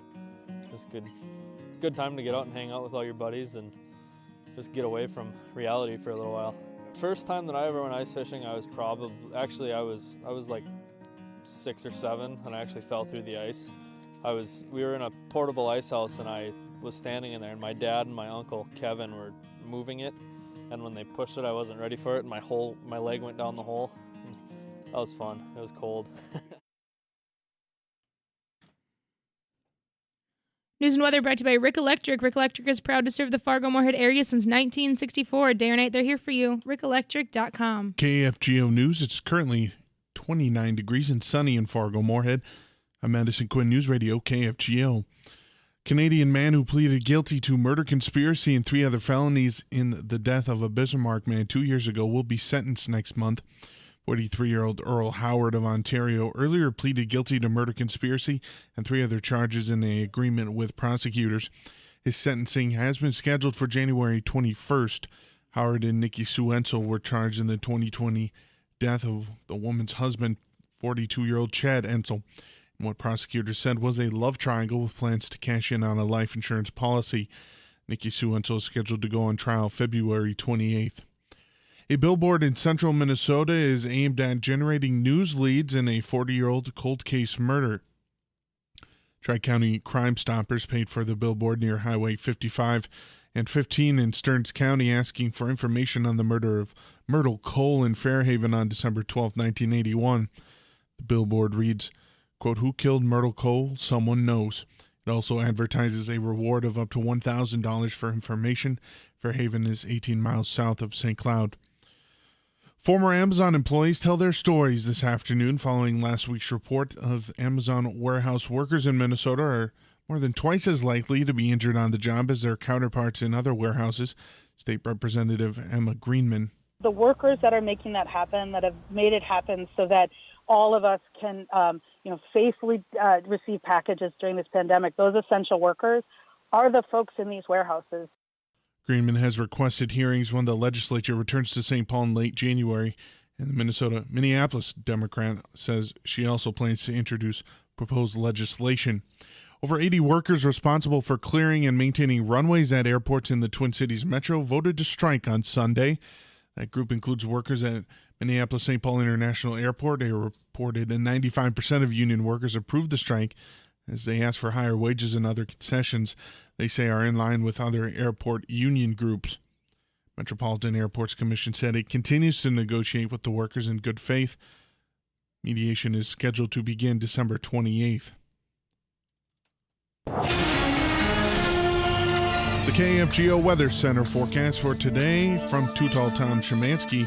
See a high of 35 today, mostly sunny this morning, then some clouds moving in. Tonight, overnight low of 28, mostly cloudy. Tomorrow, partly sunny, breezy, high of 40. Wednesday, we'll see cloudy, chance for light mixed precipitation or light snow by the evening. See a high of 37 on Wednesday. I'm Madison Quinn, News Radio, KFGO.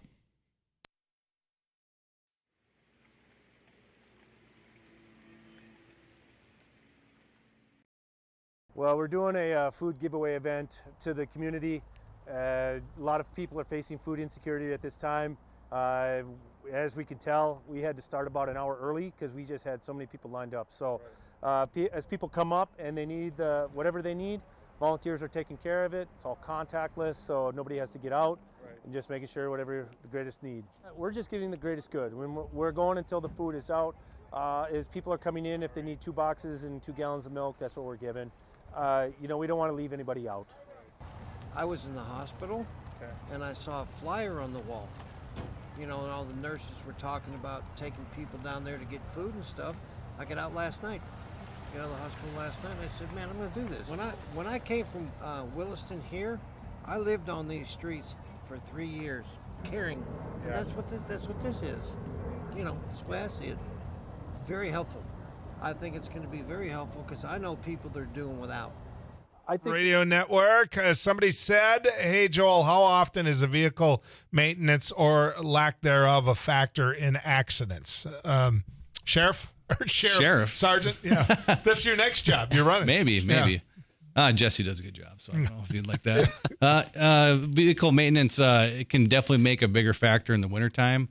When we investigate crashes, one of the things we do is when we're walking around checking out the vehicle, a lot of times you'll see bald tires. That can make a huge impact on your vehicle's ability to grip the roadway you're driving on. So, yeah, I'd say equipment, especially in the wintertime, it does seem to show up more frequently as a cause for crashes. Minnesota side? Yeah, I tell you what, talk about tires all the time. I can't talk about it enough, especially in the winter. Run good tires.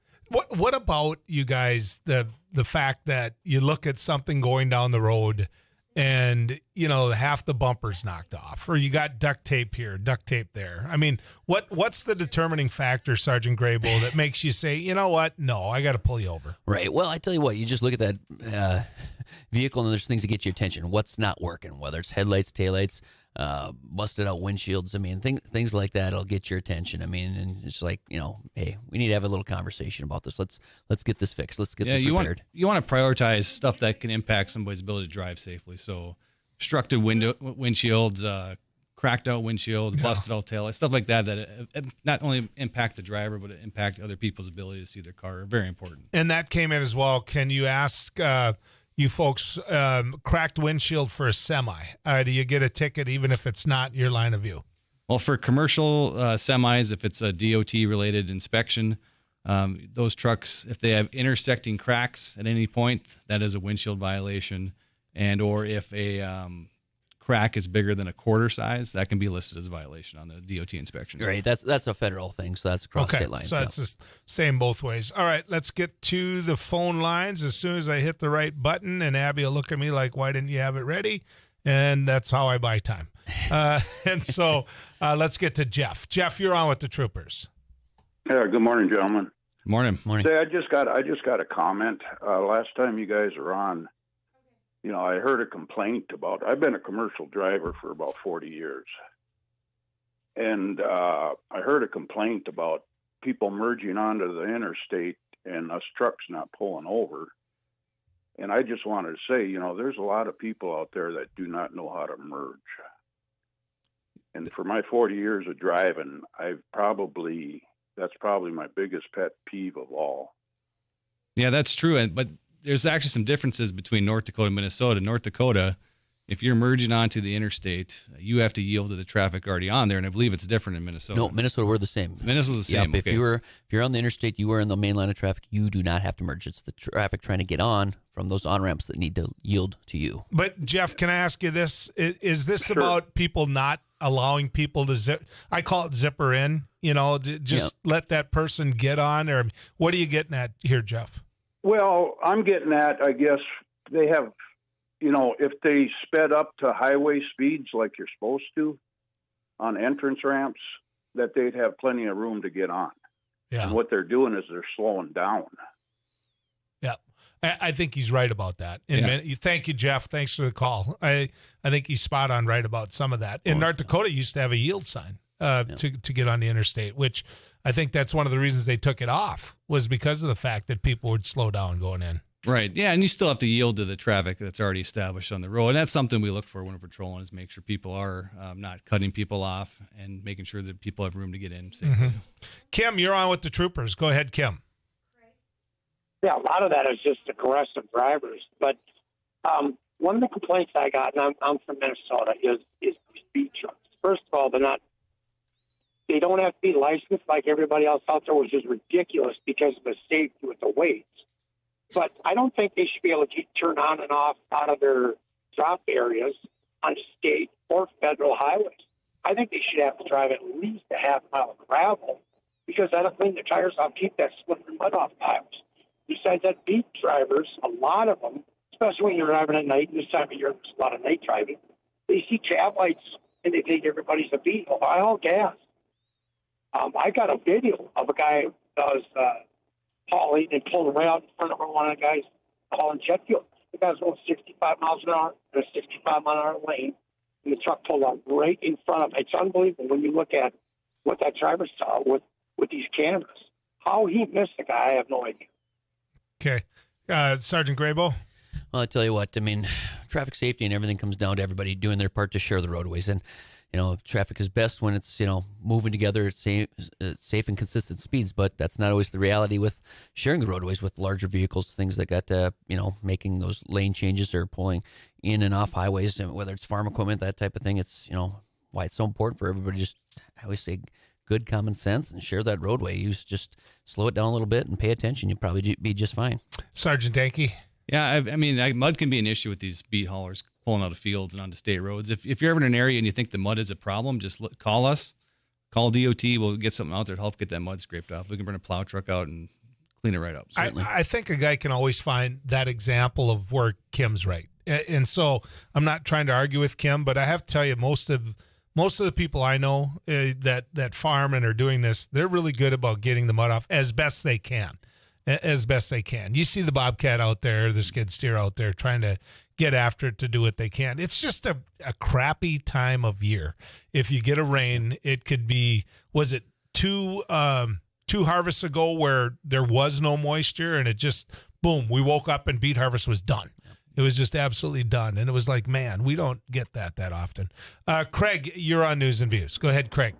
Yeah, I got a question on high beam lights. It seems these days there are some, especially pickups that have really bright lights. In fact, there's been times where they're oncoming and I'll high beam them thinking they have their brights on, but they did have their dims on, and then they blast me back with just, extremely bright lights. So how is that regulated? I think part of the thing with some of the pickups is they sit up so high and they get more in your sight line. Sergeant Danke? Yeah, in North Dakota, I think this might be something the legislature might need to take a look at, like how bright these headlights can be. There's a minimum wattage that they can be right now, and there's a section of law that says the lights can't be improperly aimed. But as far as a brightness max, I'm not familiar with one off the top of my head. Right. It's kind of what a lot of times what's happening with pickups too is either they've got a load in the back end of their pickup or they're pulling a trailer. And what does that do? That brings that front end up a little bit. So it's pointing up. So even if they are on low beams, they're hitting you. And it's frustrating because it seems like it's dangerous. And there's really not a really good way to maybe, how should we say, enforce or do anything with that. I think a lot of people will flick their lights like Craig did. And I'm not trying to act innocent there, but my understanding is that's against the law as well. Well, technically, it just might mean it's not necessarily always an issue of what's legal. Is it what's safe? Because now all of a sudden you got blinded. Are we going to result in another type of crash head on or something like that? That's something to think about. And I know, Craig, I'm not.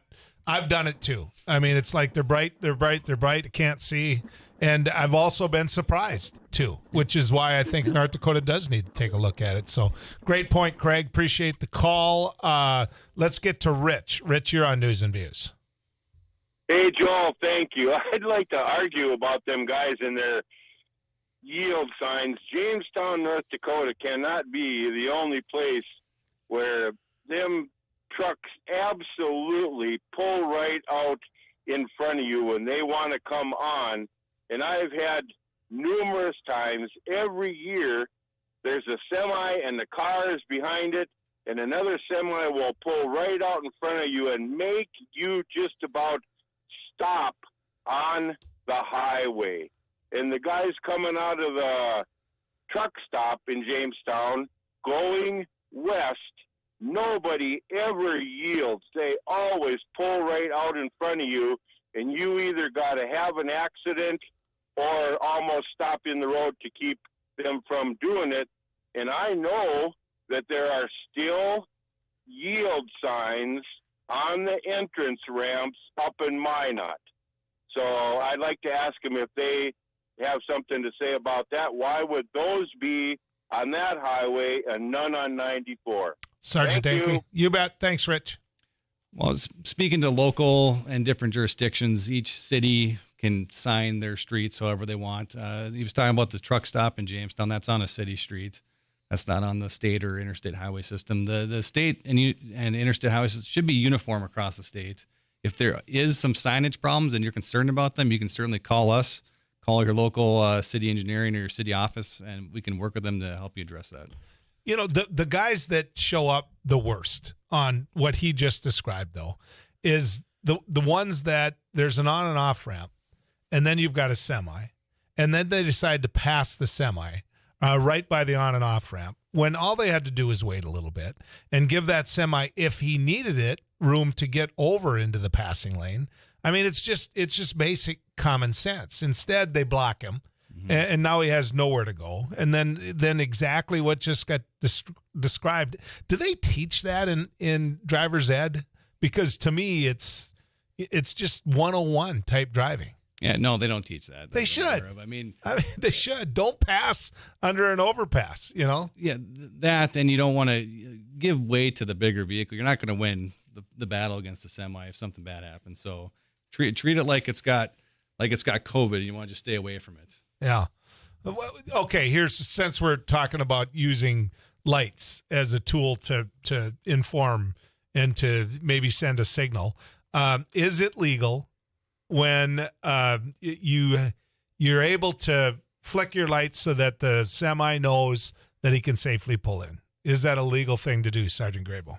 Are you talking at day, at night? At night. At night. Well, technically, no. Because during the day, you should be able to see you. Right, because, it's, and you see some during the day, too. I mean, I don't know, must have been before my time, because I've never seen it taught. I mean, when I was going through driver's ed, where sometimes the semi-driver, once you pass them, or when you're trying to get back into that lane, they'll give you the little courtesy flash, or like letting you know it's safe to pass in. But, if your lights are required to be on, I mean, you're not supposed to turn them on or off, and like I say, flashing can be dangerous. Yeah, I mean, in North Dakota, you've seen it though, right? Yeah, right. I've seen it, but you're not allowed to put your high beams on within so many feet behind a vehicle, trucks included, technically. But right, I'll see a lot of times that they're on low beams and they'll maybe turn them off quicker to the parking light quick and back on. It's just it's probably a split second flash, but at the same time, it's technically not legal, and it's probably not the safest thing. But I get what they're doing. Where I see it the most is semi to semi.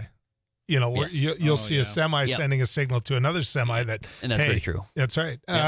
237-5948, 1-800-880-5346. You can text us at 35270. Let's get to Too Tall Tom Szymanski. Tom? Nice day today. Temperatures 20s, 30s, and 40s from north to south. Why do I like ice fishing so much?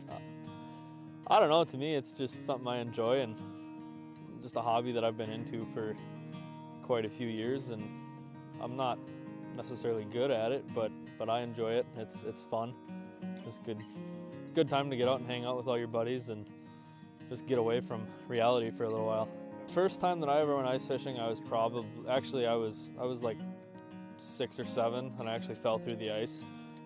We were in a portable ice house, and I was standing in there, and my dad and my uncle Kevin were moving it, and when they pushed it, I wasn't ready for it, and my leg went down the hole. That was fun. It was cold. You can get into hunting and fishing and stuff like that relatively cheap, and it's just like buying a vehicle. You can spend thousands and thousands of dollars, or you can just go to Walmart and get enough stuff and go out and do it, and you can be just as successful as the people that spend all the money on it. North Bros Outdoors, yeah, me and a buddy of mine, Jacob Enixon, we went to high school together, and we actually had the idea back in high school to make an outdoors page, just hunting and fishing, four-wheeling, anything outdoors basically.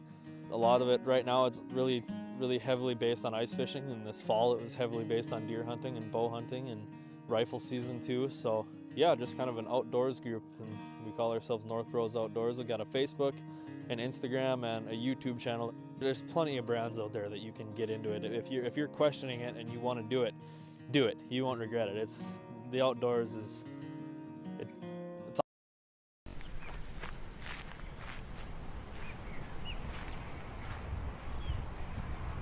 Roberson here with another News Radio. Hey, this is Abby Miller with the Derek Hansen, Couch Potato Radio. Did you see that? It Takes Two. Doug Miller with the morning crew this morning. News Radio. Amy Eiler with It Takes Two. This is Jack Michaels, Voices Force. Too Tall Tom. Joel Heitkamp here on the Mighty Sarah Heinrich. Tyler Access, your home. The Mighty 790 and 104.7 FM KFGO. The names you know, the voices.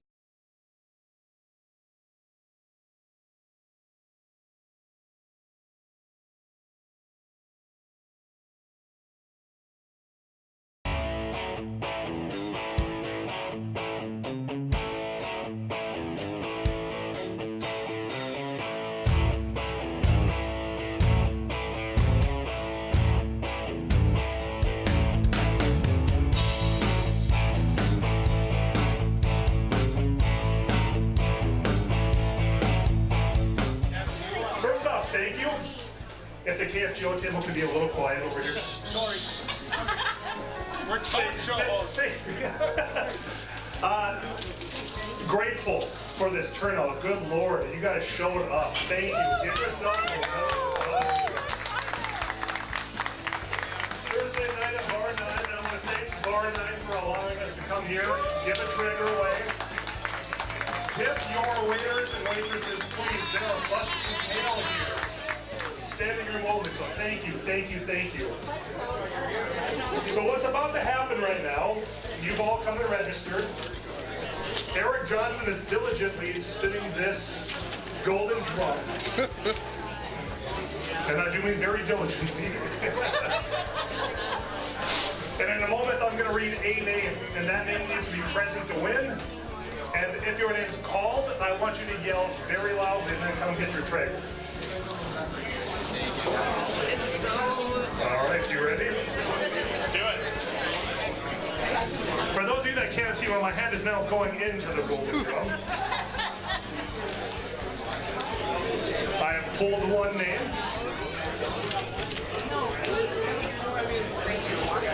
Courtney? Yep.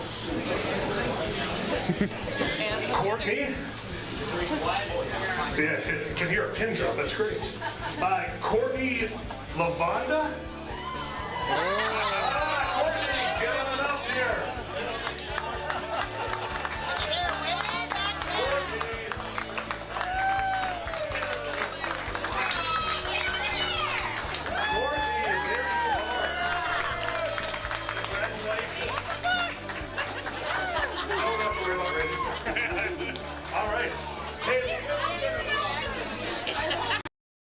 So today on MSUM campus we're doing an ice jam, which is we're combining a bunch of percussion instruments with ice instruments, which are also going to be used in a percussive form. We're going to hit them with mallets, hammers, all those types of things.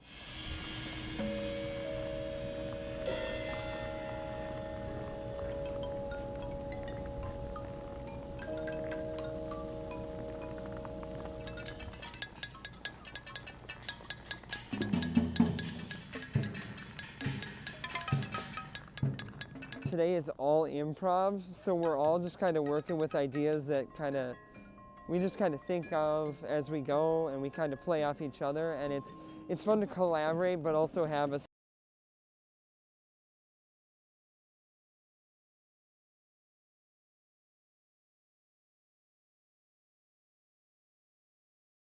Well, we're doing a food giveaway event to the community. A lot of people are facing food insecurity at this time. As we can tell, we had to start about an hour early because we just had so many people lined up. So as people come up and they need the 1-800-880-5346 text message. Dad taught, and it just clicked with a new one. Dad taught and stressed respect any vehicle that needed space, semis, plows, trains, etc. Never a winner. Not a game of who's right or wrong, just heartbreak for everyone in a crash. Thanks for your sacrifices, they say to the troopers. Let's get, by the way, I should reintroduce Sergeant Jesse Graybo and Sergeant Jed Danke, our guests from the North Dakota Highway Patrol and the Minnesota State Patrol. Don, you're on with the troopers. Go ahead. Yes, Cass County question. North Dakota side. Is there anything in writing anymore that allows or is against the law to pass within so many feet of a driveway or an intersection? Yep, in North Dakota, you can't pass within 100 feet of an intersection. So if you're coming into one, you got to basically, we don't want people passing on, and that's any intersection. That could be a rural with driveways, could be unmarked rural intersections.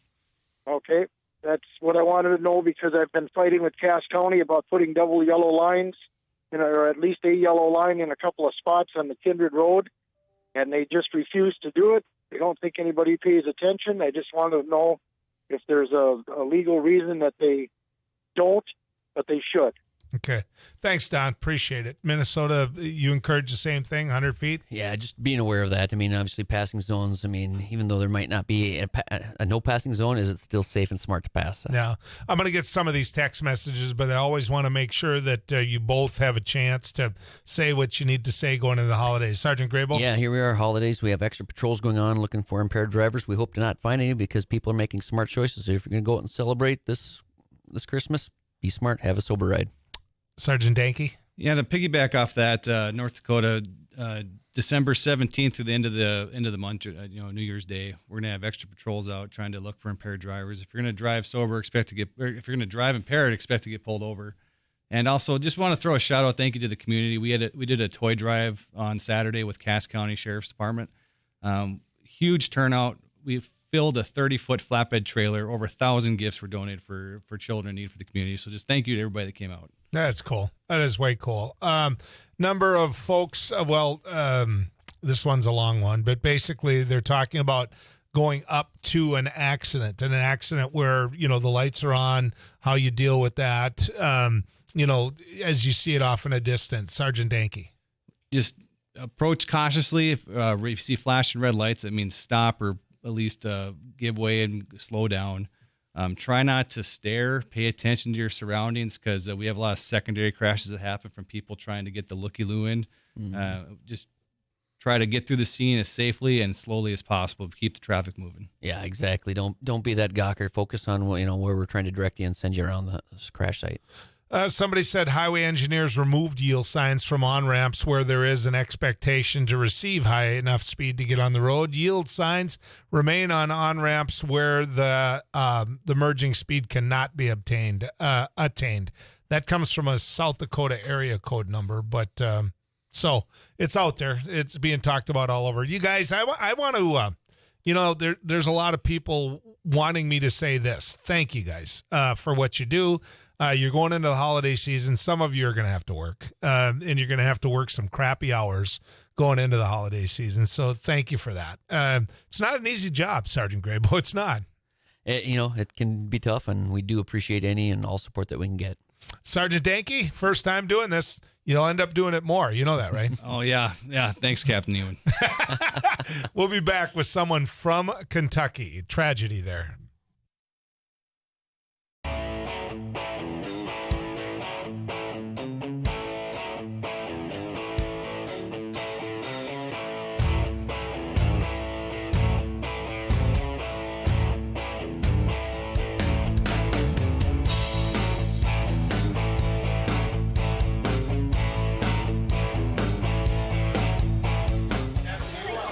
Thank you. If the KFGO table can be a little quiet over here. Sorry. We're facing. Grateful for this turnout. Good Lord, you guys showed up. Thank you. Give yourself a round. Thursday night at Bar 9, and I'm going to thank Bar 9 for allowing us to come here, give a trigger away. Tip your waiters and waitresses, please. They are busting tail here. Standing room only, so thank you, thank you, thank you. So what's about to happen right now, you've all come and registered. Eric Johnson is diligently spinning this golden drum. And I do mean very diligently. And in a moment, I'm going to read a name, and that name needs to be present to win. And if your name's called, I want you to yell very loudly and then come get your tray. All right, you ready? Do it. For those of you that can't see, my hand is now going into the golden drum. I have pulled one name.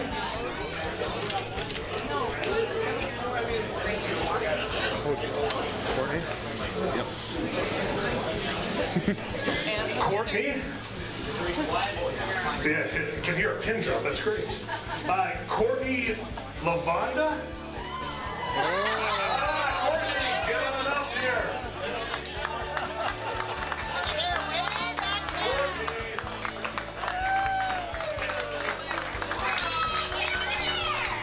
Courtney, there you are. Congratulations.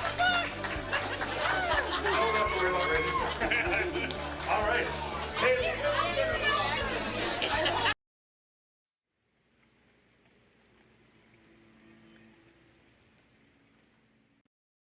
So today on MSUM campus we're doing an ice jam, which is we're combining a bunch of percussion instruments with ice instruments, which are also going to be used in a percussive form. We're going to hit them with mallets, hammers, all those types of things.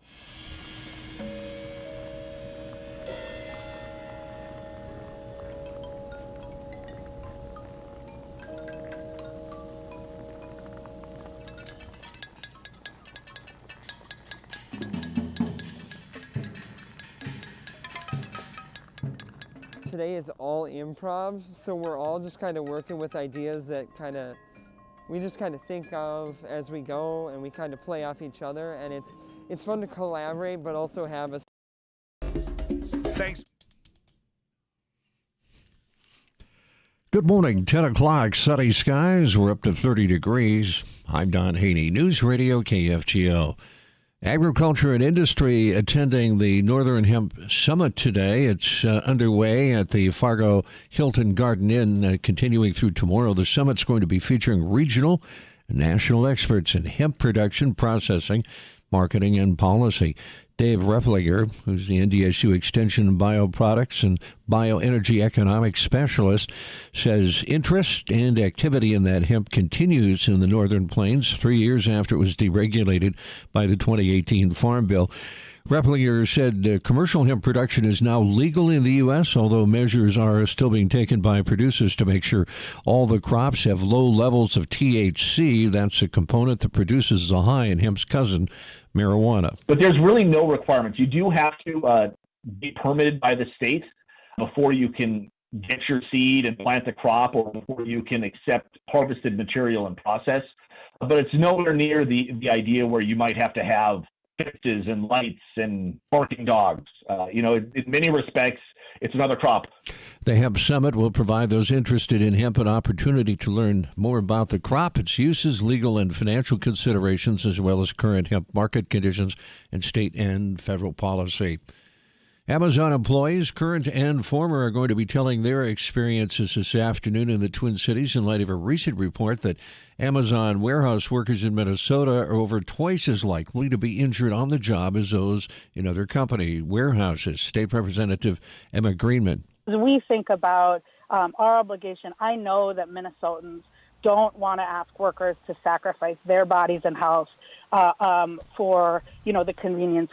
Greenman is calling for hearings when lawmakers return to St. Paul in late January. She says she's looking for worker input on whether laws need to be better enforced or should be changed. Over 80 workers responsible for clearing and maintaining runways at airports in the Twin Cities metro have voted Sunday to go on strike. The group includes workers at Minneapolis-St. Paul International Airport. A reported 95% of the union workers approved the strike as they ask for higher wages and other concessions that they say are in line with other airport union groups. The Metropolitan Airports Commission said it continues to negotiate with the workers in good faith. Mediation scheduled to begin later this month. KFGO Weather Center forecast. We're seeing the sun this morning, mostly sunny, and then we'll see clouds, increasing clouds this afternoon. Winds light and variable. High should be about 35 this afternoon. Cloudy tonight, overnight low 28, and tomorrow a high right around 40. Right now sunny, it's 30 degrees.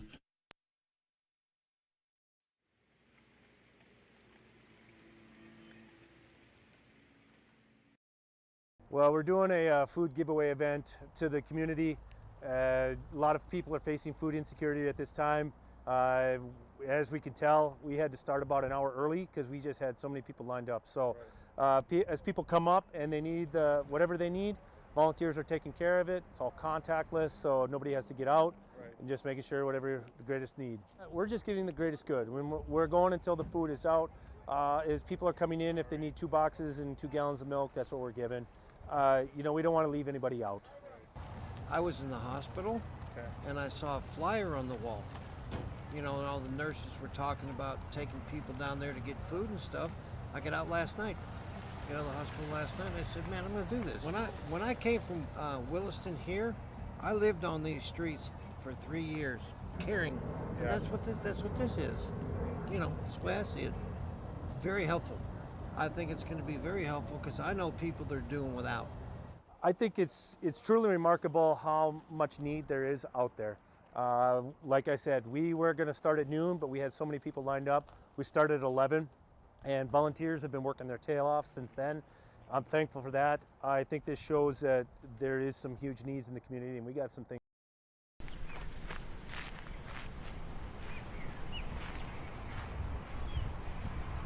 Harvest Anderson here with another Don News Radio. Hey, this is Abby Miller with the Derek Mighty Hansen, 790. Couch Potato Radio. Did you see that? From It Takes Two. Doug Miller with the morning crew this morning. Perkins News Radio. Katie Eiler with It Takes Two. This is Jack Michaels, Voices Forces. Joel Heitkamp here on the Mighty Sarah Heinrich. Tyler Axis, your host. The Mighty 790 and 104.7 FM KFGO. The names you know, the voices.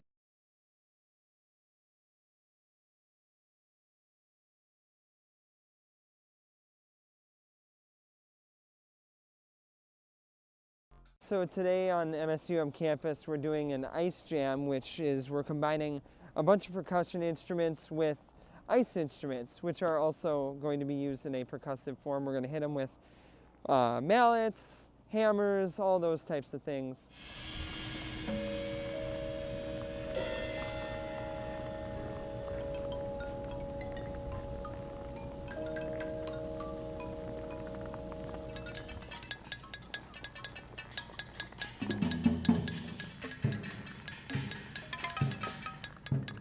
Today is all improv, so we're all just kind of working with ideas that we just kind of think of as we go, and we kind of play off each other, and it's fun to collaborate, but also have a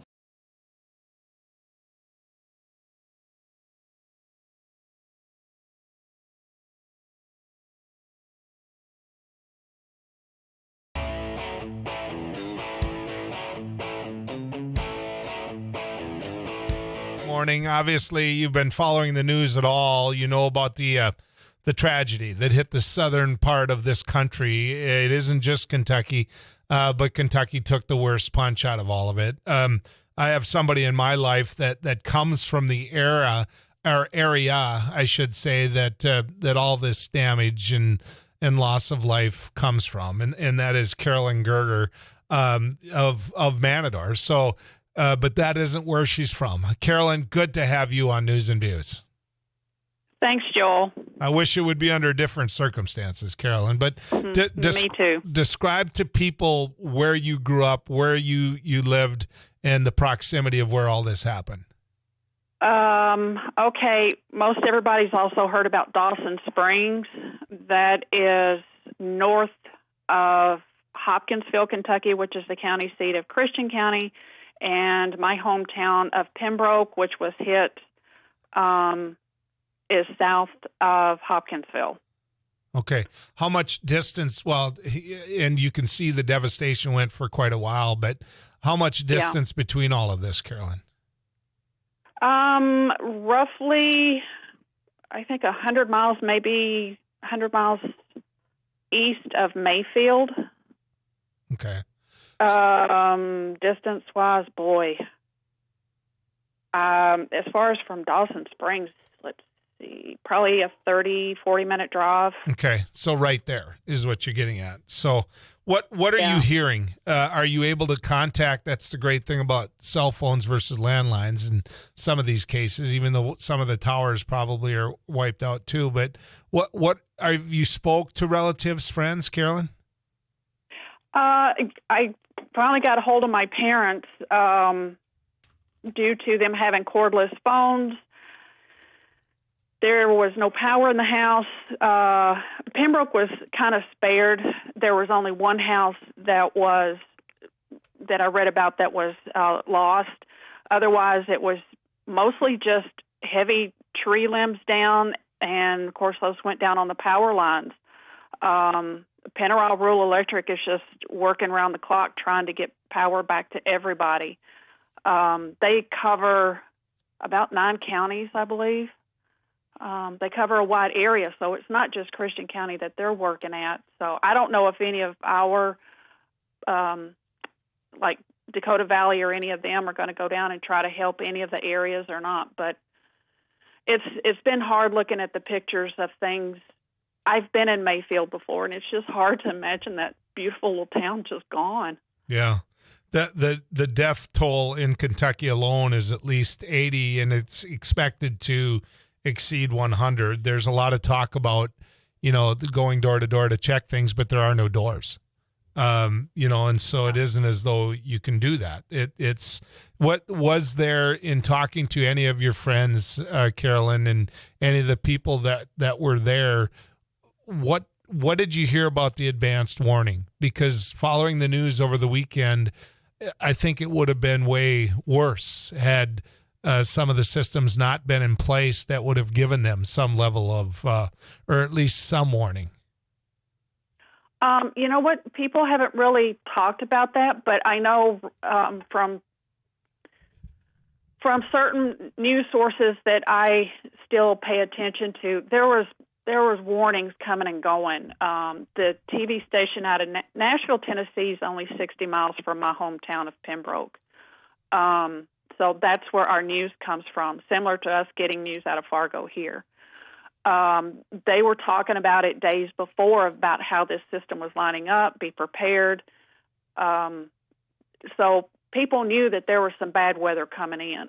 I don't know if they realized how bad. And, of course, some people just don't pay much attention to that, and others, they do. So, but I don't know that anybody expected it to be this horrible. Yeah, for this wide.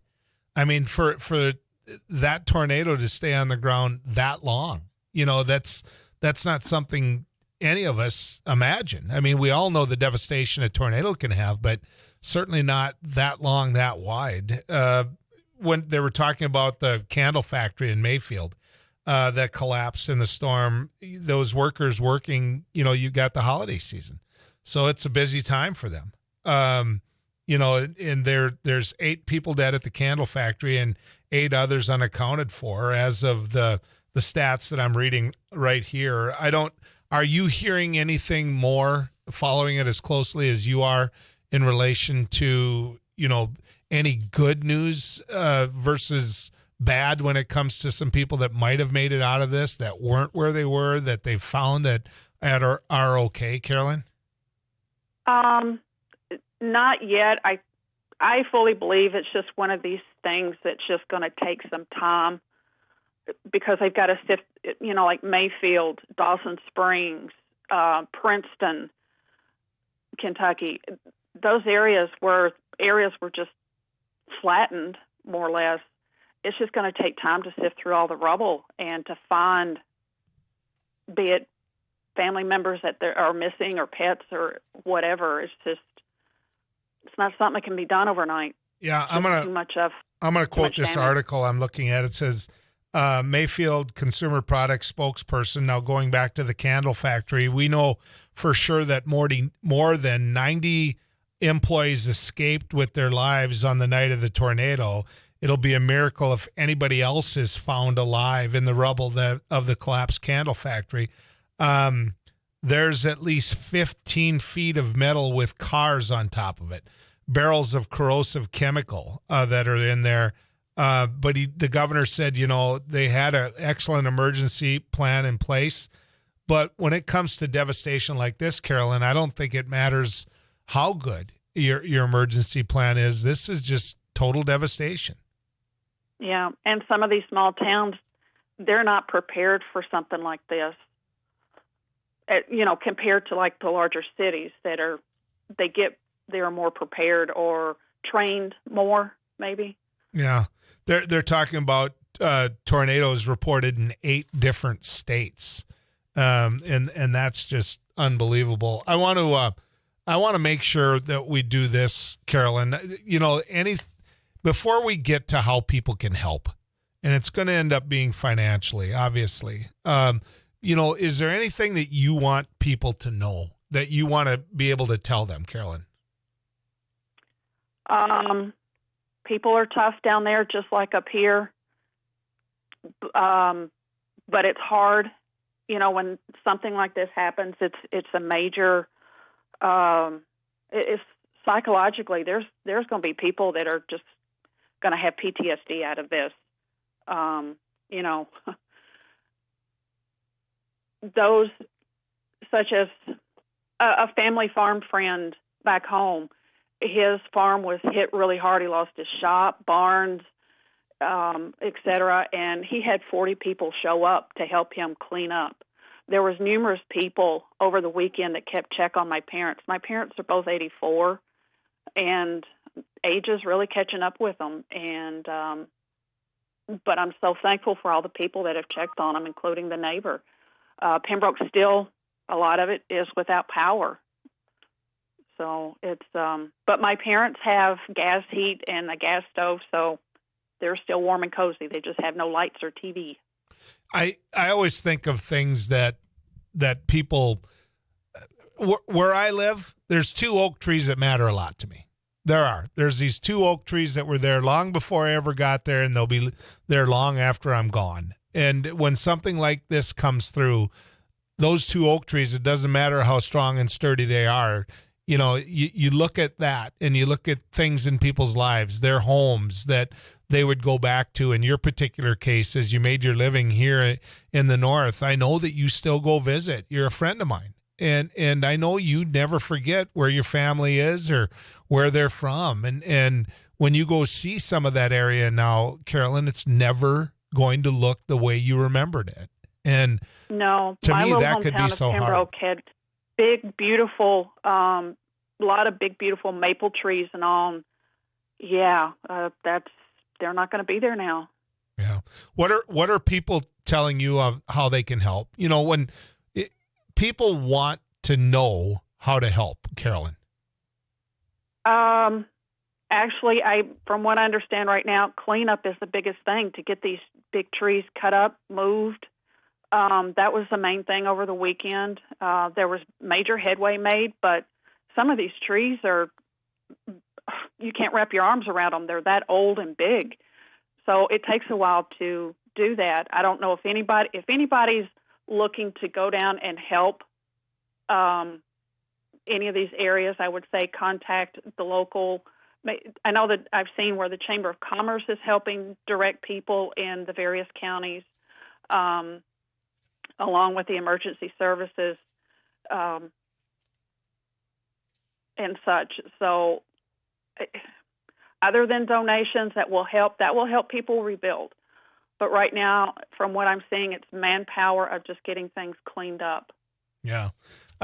In Kentucky, and I hope people take a look at this, where, I think the bulk of the devastation was in Arkansas. I see they lost 1 life. And when you see what the governor said, he's amazed it wasn't more as much damage as there was. But in Kentucky, they've got a fund that you can make the check payable to the Kentucky Finance and Administration Cabinet. And the donation is made for Team Western Kentucky Tornado Relief Fund. Now, all of you are going to sit there and say, Joel, I can't write all that down. You're not going to have to. We're going to put this up as a podcast, this conversation I'm having with Carolyn, and then we will put this information with it. Okay? And so how you can get in touch with these folks to donate some money is going to be there. It'll be available to you on the home base of the News and Views radio network. So let's get to the weather cave and find Too Tall Tom. Tom? Thanks for watching News and Views on YouTube. Don't forget to subscribe and like our page, and send us a text anytime at 35270.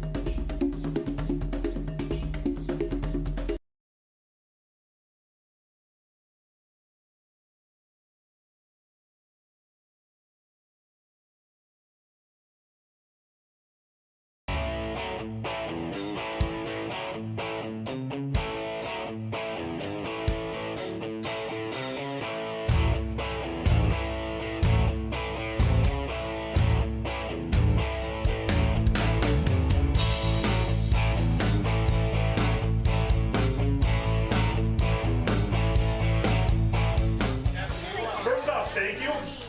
If the KFGO table could be a little quiet over here. Sorry. We're talk show.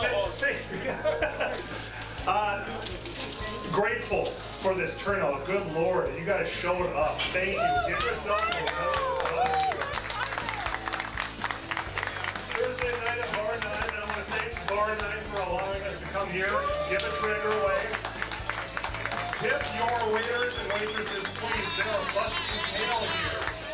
Standing room only, so thank you. So what's about to happen right now, you've all come and registered. Eric Johnson is diligently spinning this golden drum. And I do mean very diligently. And in a moment, I'm going to read 8 a name, and that name needs to be present to win. And if your name's called, I want you to yell very loudly and then come get your tray. All right, you ready? Do it. For those of you that can't see, well, my hand is now going into the golden drum. I have pulled one name.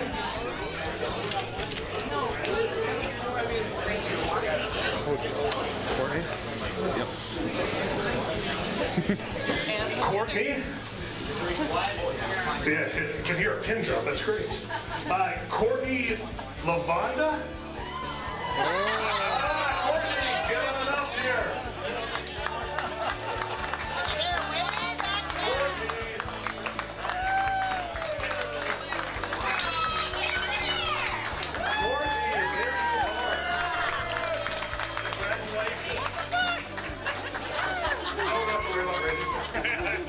All right. Hey.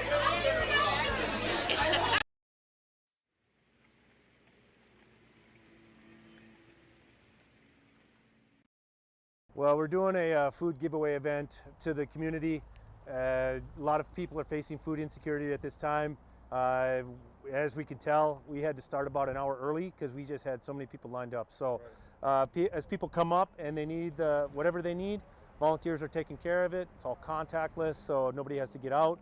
And just making sure whatever the greatest need.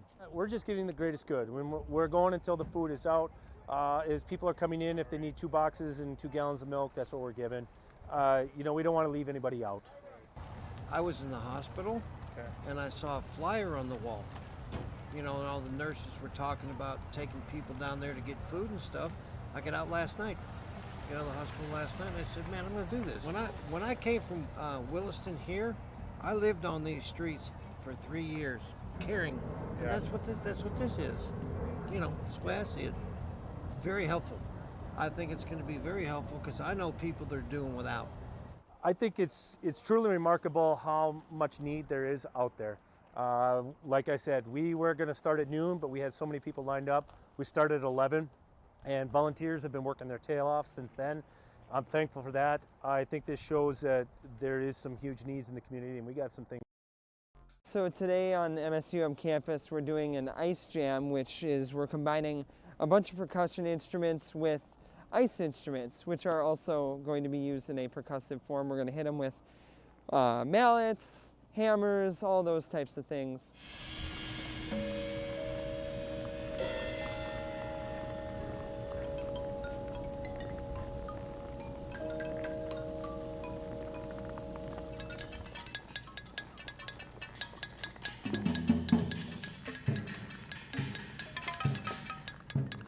Today is all improv, so we're all just kind of working with ideas that we just kind of think of as we go, and we kind of play off each other, and it's fun to collaborate, but also have a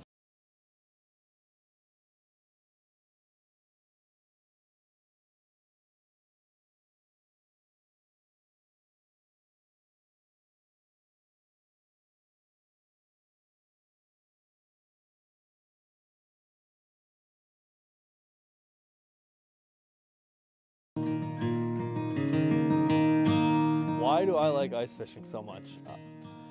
I don't know, to me it's just something I enjoy and just a hobby that I've been into for quite a few years, and I'm not necessarily good at it, but I enjoy it. It's fun. It's good time to get out and hang out with all your buddies and just get away from reality for a little while. First time that I ever went ice fishing, I was like 6 or 7, and I actually fell through the ice.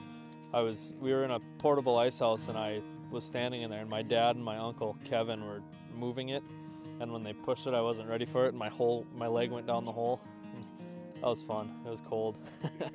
You can get into hunting and fishing and stuff like that relatively cheap, and it's just like buying a vehicle. You can spend thousands and thousands of dollars, or you can just go to Walmart and get enough stuff and go out and do it, and you can be just as successful as the people that spend all the money on it. North Bros Outdoors, yeah, me and a buddy of mine, Jacob Enixon, we went to high school together, and we actually had the idea back in high school to make an outdoors page, you know, just hunting and fishing, four-wheeling, anything outdoors basically. A lot of it right now, it's really really heavily based on ice fishing, and this fall it was heavily based on deer hunting and bow hunting and rifle season too. So yeah, just kind of an outdoors group, and we call ourselves North Bros Outdoors. We got a Facebook, an Instagram, and a YouTube channel. There's plenty of brands out there that you can get into it. If you're questioning it and you want to do it, do it. You won't regret it. It's the outdoors is.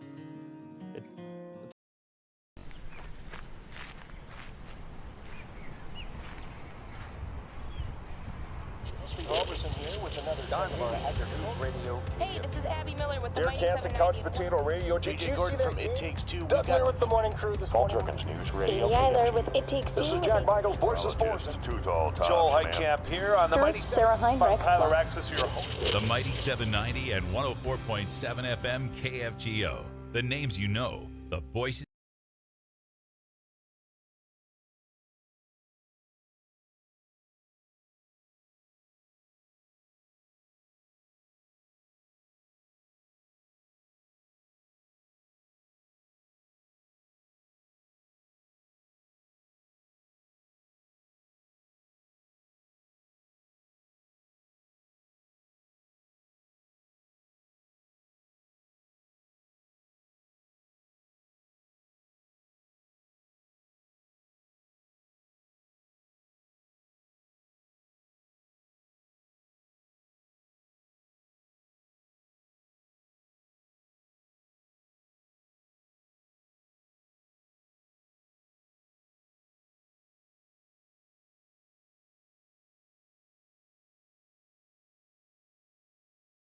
Thousand-ish or so there. There is industry there, but it's just a lot of small town communities in that area. Western Kentucky is not as industrialized as central other areas of Kentucky. I guess the central part's probably the part that seems to be more industrialized, built up than that part. Yeah. Everybody needs prayers. The prayers, the support is going to be huge for everybody to help get them through this time. And, of course, whatever help financially and physically that people can do. I do know I have some friends that live elsewhere that are waiting for the right time to go up with supplies and help out in various areas. But, and if people up here are looking to do the same, there again, I would suggest Mayfield is probably getting the biggest attention right now. But these other small town areas like Dawson Springs, Princeton, even Bowling Green, Kentucky, they've got a university there. They got hit as well. There's at least 11 people dead there that didn't survive it. Yeah. These other areas need help as well. So for people to keep that in mind if they're looking to physically go there and help. I can't do much from up here, but I've been trying to share information as it comes across my Facebook feed so that other people can try to help. Well, keep doing it. I mean, keep doing it. I think that's the key. So, Carolyn, time's got me here, but I really appreciate you coming on and speaking to this. Thank you. Thank you for having me. Carolyn Gerger, ladies and gentlemen. Carolyn's a friend, and she's one of the first individuals I thought of right away. I was trying to remember the proximity, just the sheer directions of where home was for her, and I had it wrong. I thought that her area came out of this okay, and obviously it didn't. When we come back, we're going to visit with the North Dakota legend, Clay Jenkins, right after this.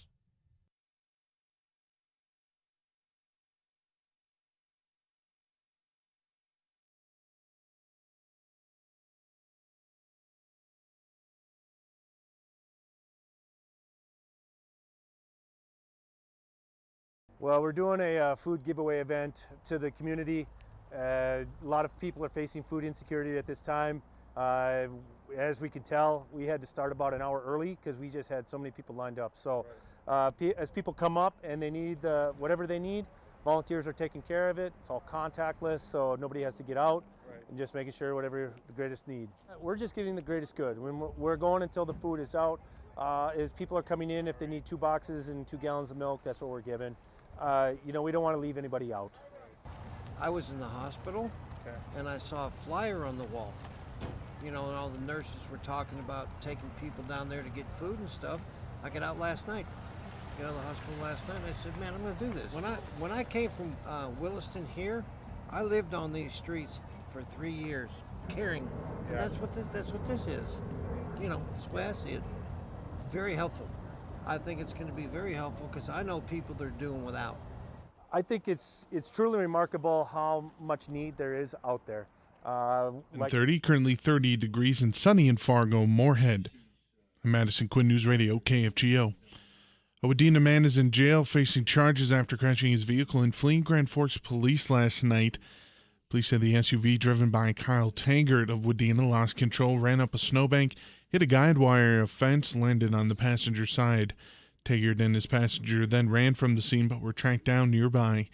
Crash happened just after 9 last night at 1500 17th Avenue South. Taggart was arrested on charges of DUI, carrying a concealed weapon, possession of drug paraphernalia, and leaving the scene.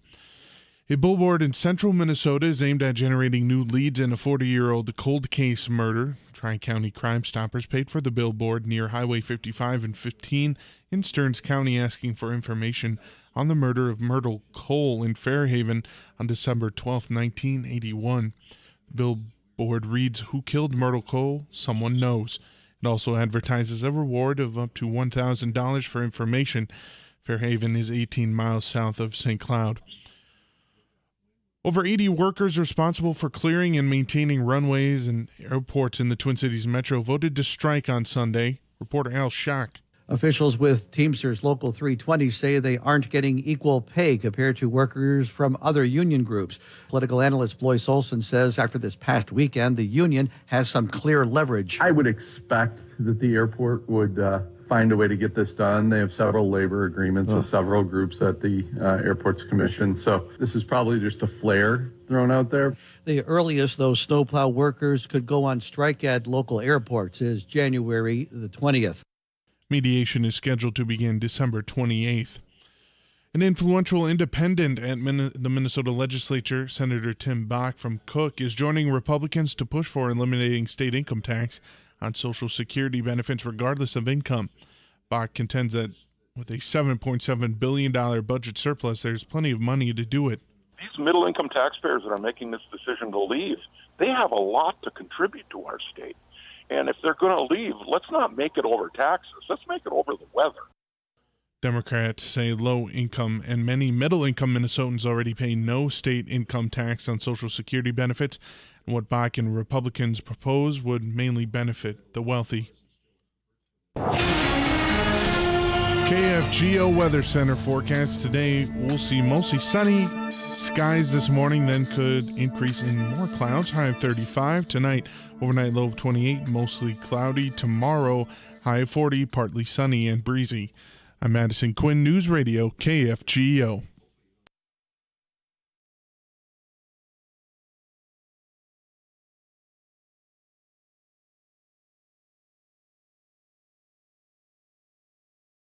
So today on MSUM campus, we're doing an ice jam, we're combining a bunch of percussion instruments with ice instruments, which are also going to be used in a percussive form. We're going to hit them with mallets, hammers, all those types of things.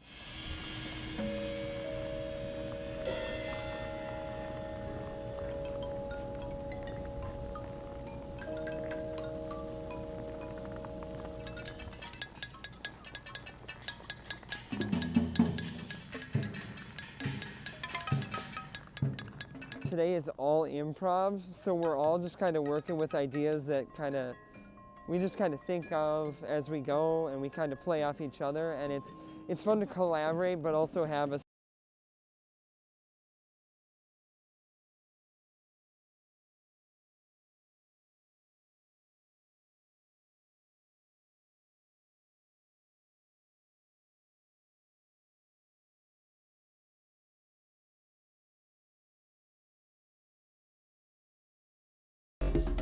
Thanks for watching News and Views on YouTube. Don't forget to subscribe and like our page, and send us a text anytime at 35270.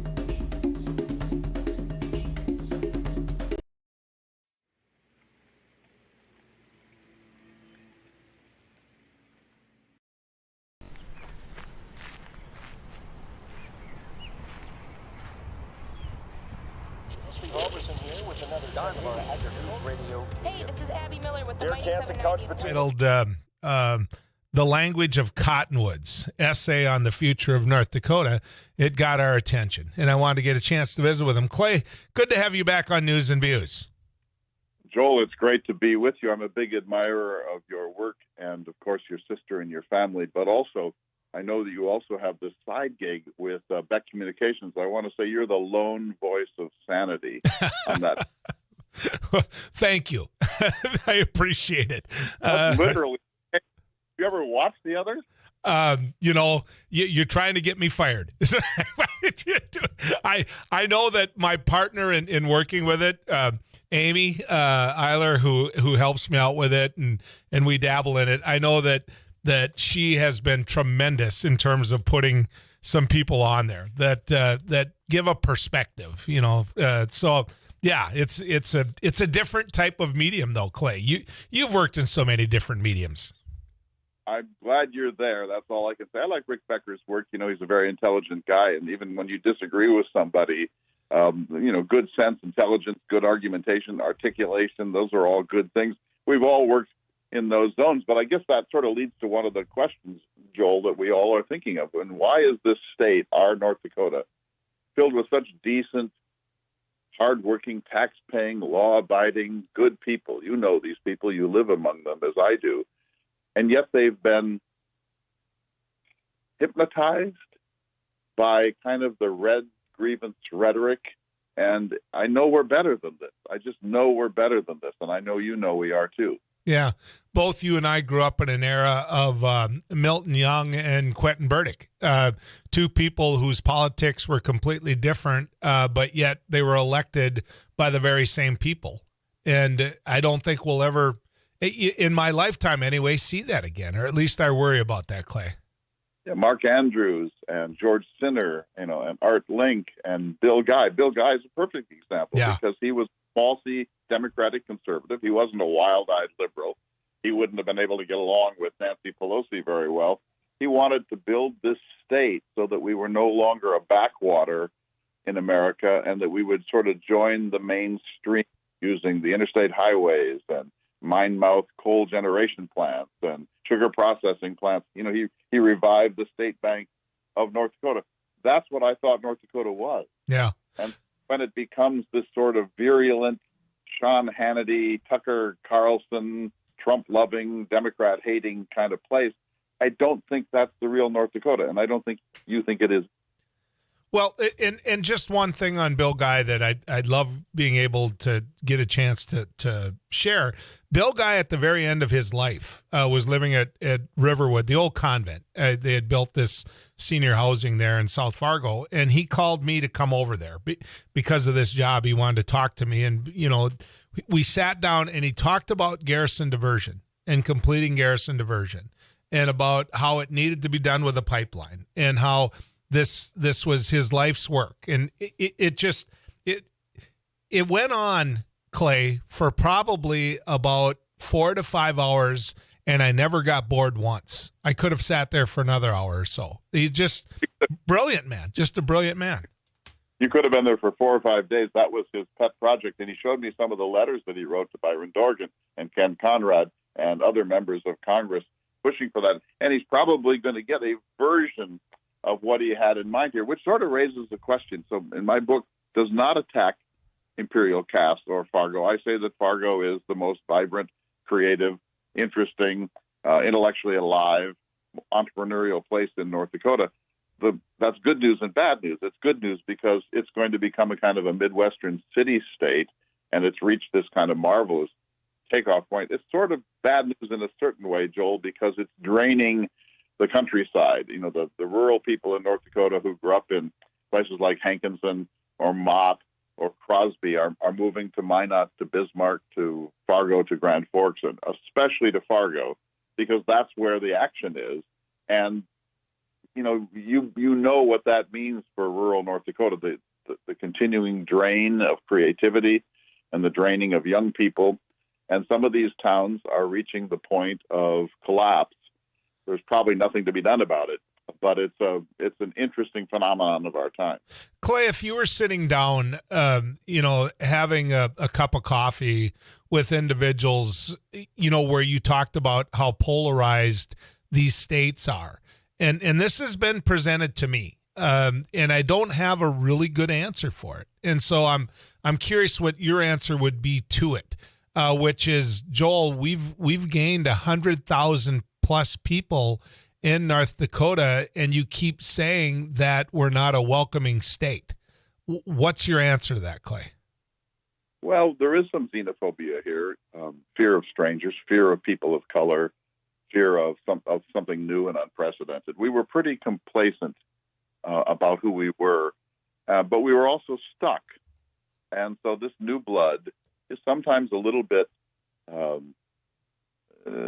troubling. Our comfort levels are not altogether high, but I think it's actually good for the state.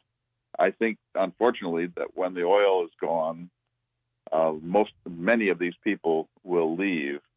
I worry about the spirit of North Dakota. I think that the main thing we need to do, Joel, in my opinion, is to empower the young people of the state to take over, because, as you know, we're a gerontocracy. If you go to the legislature, it's an older legislature. It's pretty staid. It's somewhat retro. It sort of wants to live in Ozzie and Harriet's world, and we're not that world anymore. And so I think if we could empower the young people of Fargo and Bismarck and Grand Forks, and for that matter, of Hettinger and Lidgerwood, to take over, I think they're more tolerant. I think they're more open. I think they're less set in their ways, and they realize that the old paradigm of big ag in North Dakota and big carbon extraction is unsustainable. And so I think that's the answer. But when I sit down with these people, many of them are Trumpites, and what I want to say to them is this: I drive around the state a lot. The houses look great. The pickups are better. The yards are really well kept. There are new barns. There are new facilities. Joel, we've never had it so good. This is the best single moment for economic prosperity in the history of the Great Plains and the history of North Dakota. We've never had it so good. So I want to say to them, why are you so pissed off at everything? Boom. I don't know what to add after that. I said that on air one day to somebody. I said, what are you mad about? What are you mad about? And I raised the question, and then I got called a jerk for raising the question because, Clay, here's the deal. If you listen to this radio station, no matter which radio station I'm on right now, if you pick up any newspaper or watch any television broadcast, what you're going to see is someone asking for employees, saying, look, if you come to work, I will give you this. I will do this. They're almost begging for employees right now. And yet I sense, and I think I'm pretty accurate because I get out there and I have a real pulse, that there's only a certain type of ethnicity that they want that employee to be. And that isn't going to grow this economy into the next place we can be, Clay. And I don't know how we get around that. I just don't. Economic necessity is going to force our hand, Joel. The people that are coming are not going to be white, European-derived Norwegians and Germans from Russia and English. They're going to be Pakistani and Indian. They're going to be from Guatemala. They're going to be from all over the world, and they have skills, and they're willing to do that work, and they're even willing to live in this really tough climate. And economic necessity is going to force us to absorb them, and they're going to make us better people. I know that this is going to be the case, and so we are going to have to brace ourselves. And the people who are trying to close the door, who say, well, we want to fill these jobs, but only if they're the right kind of people, they're fading from the scene. I think most people under 40 are dramatically more tolerant than the people who are 65 and older. And I think that this is going to sort of settle itself in the long run, because we have been on an unsustainable path. Giant ag where a tractor costs $700,000 and a combine $850,000, of the land prices being what they are. That model of agriculture is, in the end, unsustainable. And we're going to need people who are willing to work on smaller farms more intensively with smaller equipment. And I think that's going to come. And certainly, if you're Doug Burgum or Heidi Heitkamp, you have to be thinking about the post-carbon future of this state, because the world is moving away from carbon, not completely, but Joel, far enough that the price of oil is going to collapse in the next 35 years. And that means that we did the worst possible thing, Joel. We did the Saudi thing. We became addicted to oil revenue. And when that oil revenue ceases to fill the coffers, we're going to have to reinvent ourselves. And the time to do that is now, not 25 years from now. Other countries are shining examples of that, where they don't look at things in terms of the next election. They look at things in terms of 20 years from now, 30 years from now. What happened in Kentucky, I started getting text messages over the weekend asking me whether or not I was going to have the courage to talk about climate change and whether or not that could have played a role in all of this. And of course, my attitude was dig out, find out who's alive, have a bigger, broader discussion somewhat after. But they're right in challenging me. As a talk show host and as somebody who does TV, as you pointed out, it's my job to have a conversation about things like that. And so, Clay, do you got to go sign books now, or can I talk to you some more after this break? Hey, I'd love to keep talking. I've got lots to ask you. Okay, Clay Jenkinson, ladies and gentlemen. Let's get to the weather cave, though, and find Too Tall Tom.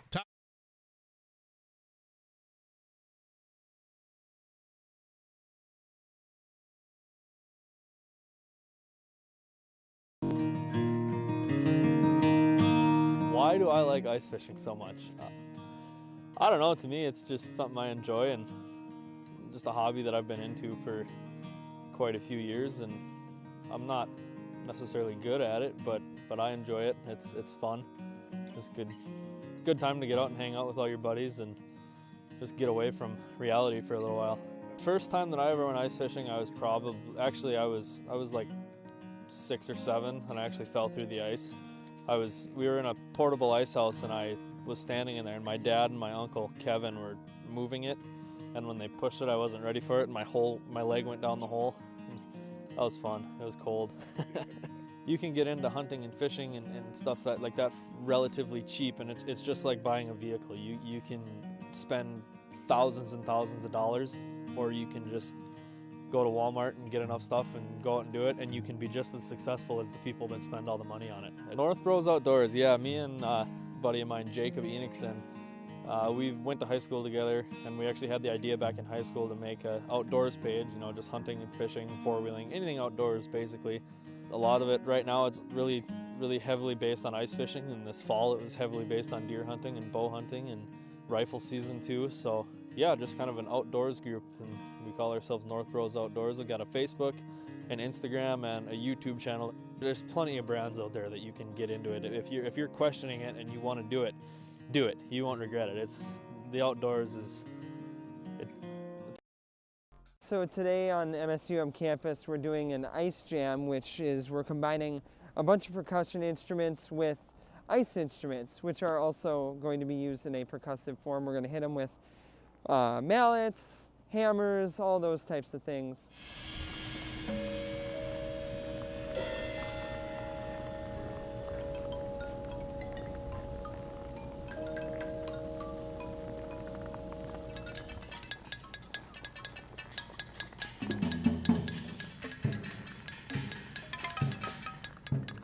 Today is all improv, so we're all just kind of working with ideas that we just kind of think of as we go, and we kind of play off each other, and it's fun to collaborate, but also have a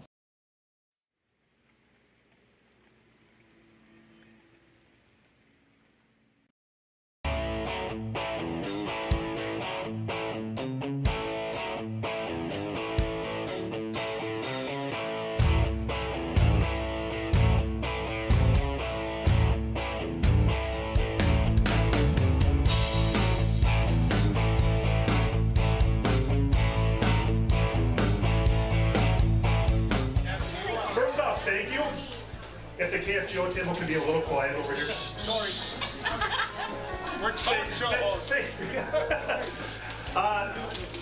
Grateful for this turnout. Good Lord, you guys showed up. Thank you. Give yourself a Thursday night at Bar 9. I want to thank Bar 9 for allowing us to come here, give a trigger away. Tip your waiters and waitresses, please. They are busting tail here. Standing room only, so thank you, thank you, thank you.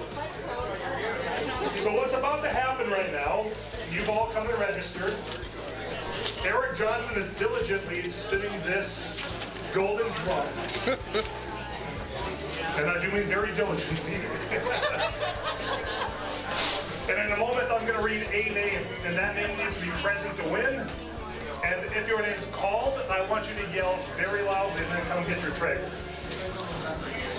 All right, you ready? Let's do it. For those of you that can't see where my hand is now going into the golden drum, I have pulled one name.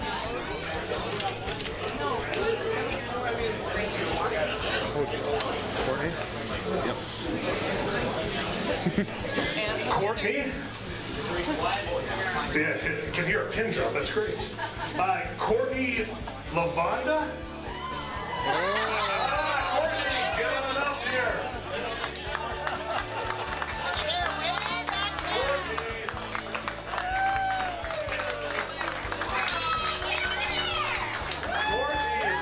are. Congratulations. Don't have to worry about ready. All right. Hey.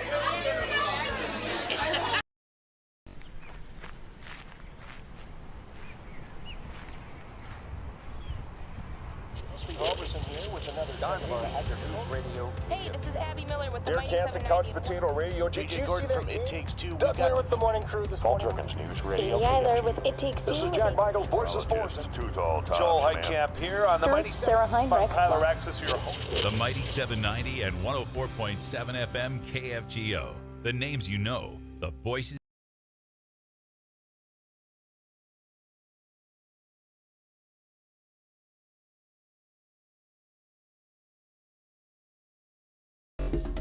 Thanks for watching News and Views on YouTube. Don't forget to subscribe and like our page. And send us a text anytime at 35270. Author of The Language of Cottonwoods. It's an essay on the future of North Dakota.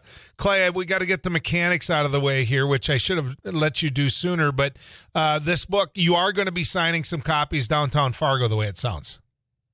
Tonight, in fact, at Zambro's I think on Broadway in downtown Fargo, I'll be signing from 6:30 to 8. I'll talk a little bit about the book.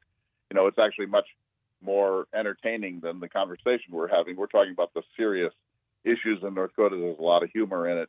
Talk about the geographic center of North America, the controversy over that, and about roadside effigies. And you've probably been to the Rutland UFTA Festival. Yes, I have.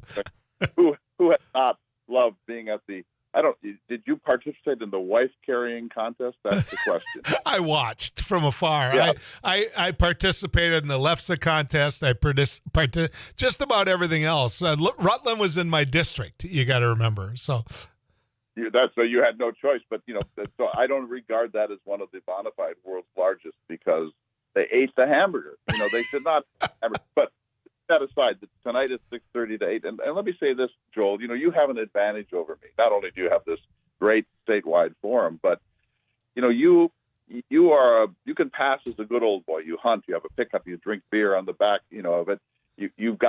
There's a way in which you connect with North Dakota that I think allows you to be a liberal in a difficult state. There's a whiff about me of too much time in the library, but you have that quality. My world is the Badlands. I go out and hike alone in the Little Missouri Valley and on top of buttes and so on. But North Dakotans are really good, small C conservative, common sense, practical, no nonsense, let's get her done sort of people. And you speak to that. And that has allowed you, I think, to have a voice that probably does not quite fit the demographic of North Dakota, but even the people who dislike what comes out of your mouth, like you, the person who is mouthing it. And That's really important. I say that about your sister, too. You know, the fact that we would not reelect Heidi Heitkamp is a real stain on this state. You know, remember Kent Conrad, voted one of the 5 best senators in Washington, D.C. Who cares that he's a Democrat?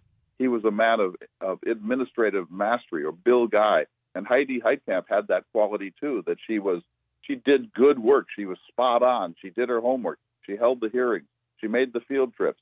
She read. She thought. She observed. She talked. She listened.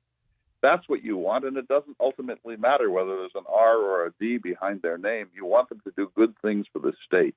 I think to some degree, though, you underestimate, because here's some of the text messages I'm getting in. Joel, why can't we vote for Clay or someone like him for governor or president, for that matter? Joel, I absolutely love Clay. I think you should have him on every day on your show. I think he should run for governor. Do you want any more of these, or do you want me to start the committee now? Because there's more in here, just so you know. Keep them. If they'll just agree to raise $40 million, I'm their huckleberry. Be careful what you say. Just be really careful what you say. If I could snap my fingers and be governor, I'd do it. If I could snap my fingers and be a United States senator, I would do it. Although the bad part, I'm sure Heidi felt this, the bad thing about being a United States senator is you have to live in Washington, D.C., not North Dakota. You have to leave the place you love so much, and you come back for the parade, and you come back for the meeting with the co-ops. But being away would kill me at this point in my life. I'd love to help shape the future of the state. Of course, my book is one attempt to do that, and the lectures and the things that I do. But, here's the thing. You put someone as gifted as Doug Burgum into the governorship. We have a weak governorship constitutionally. It's not a governorship of much power. And then, of course, the minute you're in, as I'm sure you can appreciate, you're bombarded by I got 10 seconds. The oil people, the coal people, and the healthcare people, and et cetera, et cetera, et cetera. And so your freedom of movement is really circumscribed. Sure. And so I would say that Burgum is a better visionary than governor. I got to go. We'll get him on again, folks. Good riding with you. See you in Oaks tomorrow. Donna's Diner. Sure.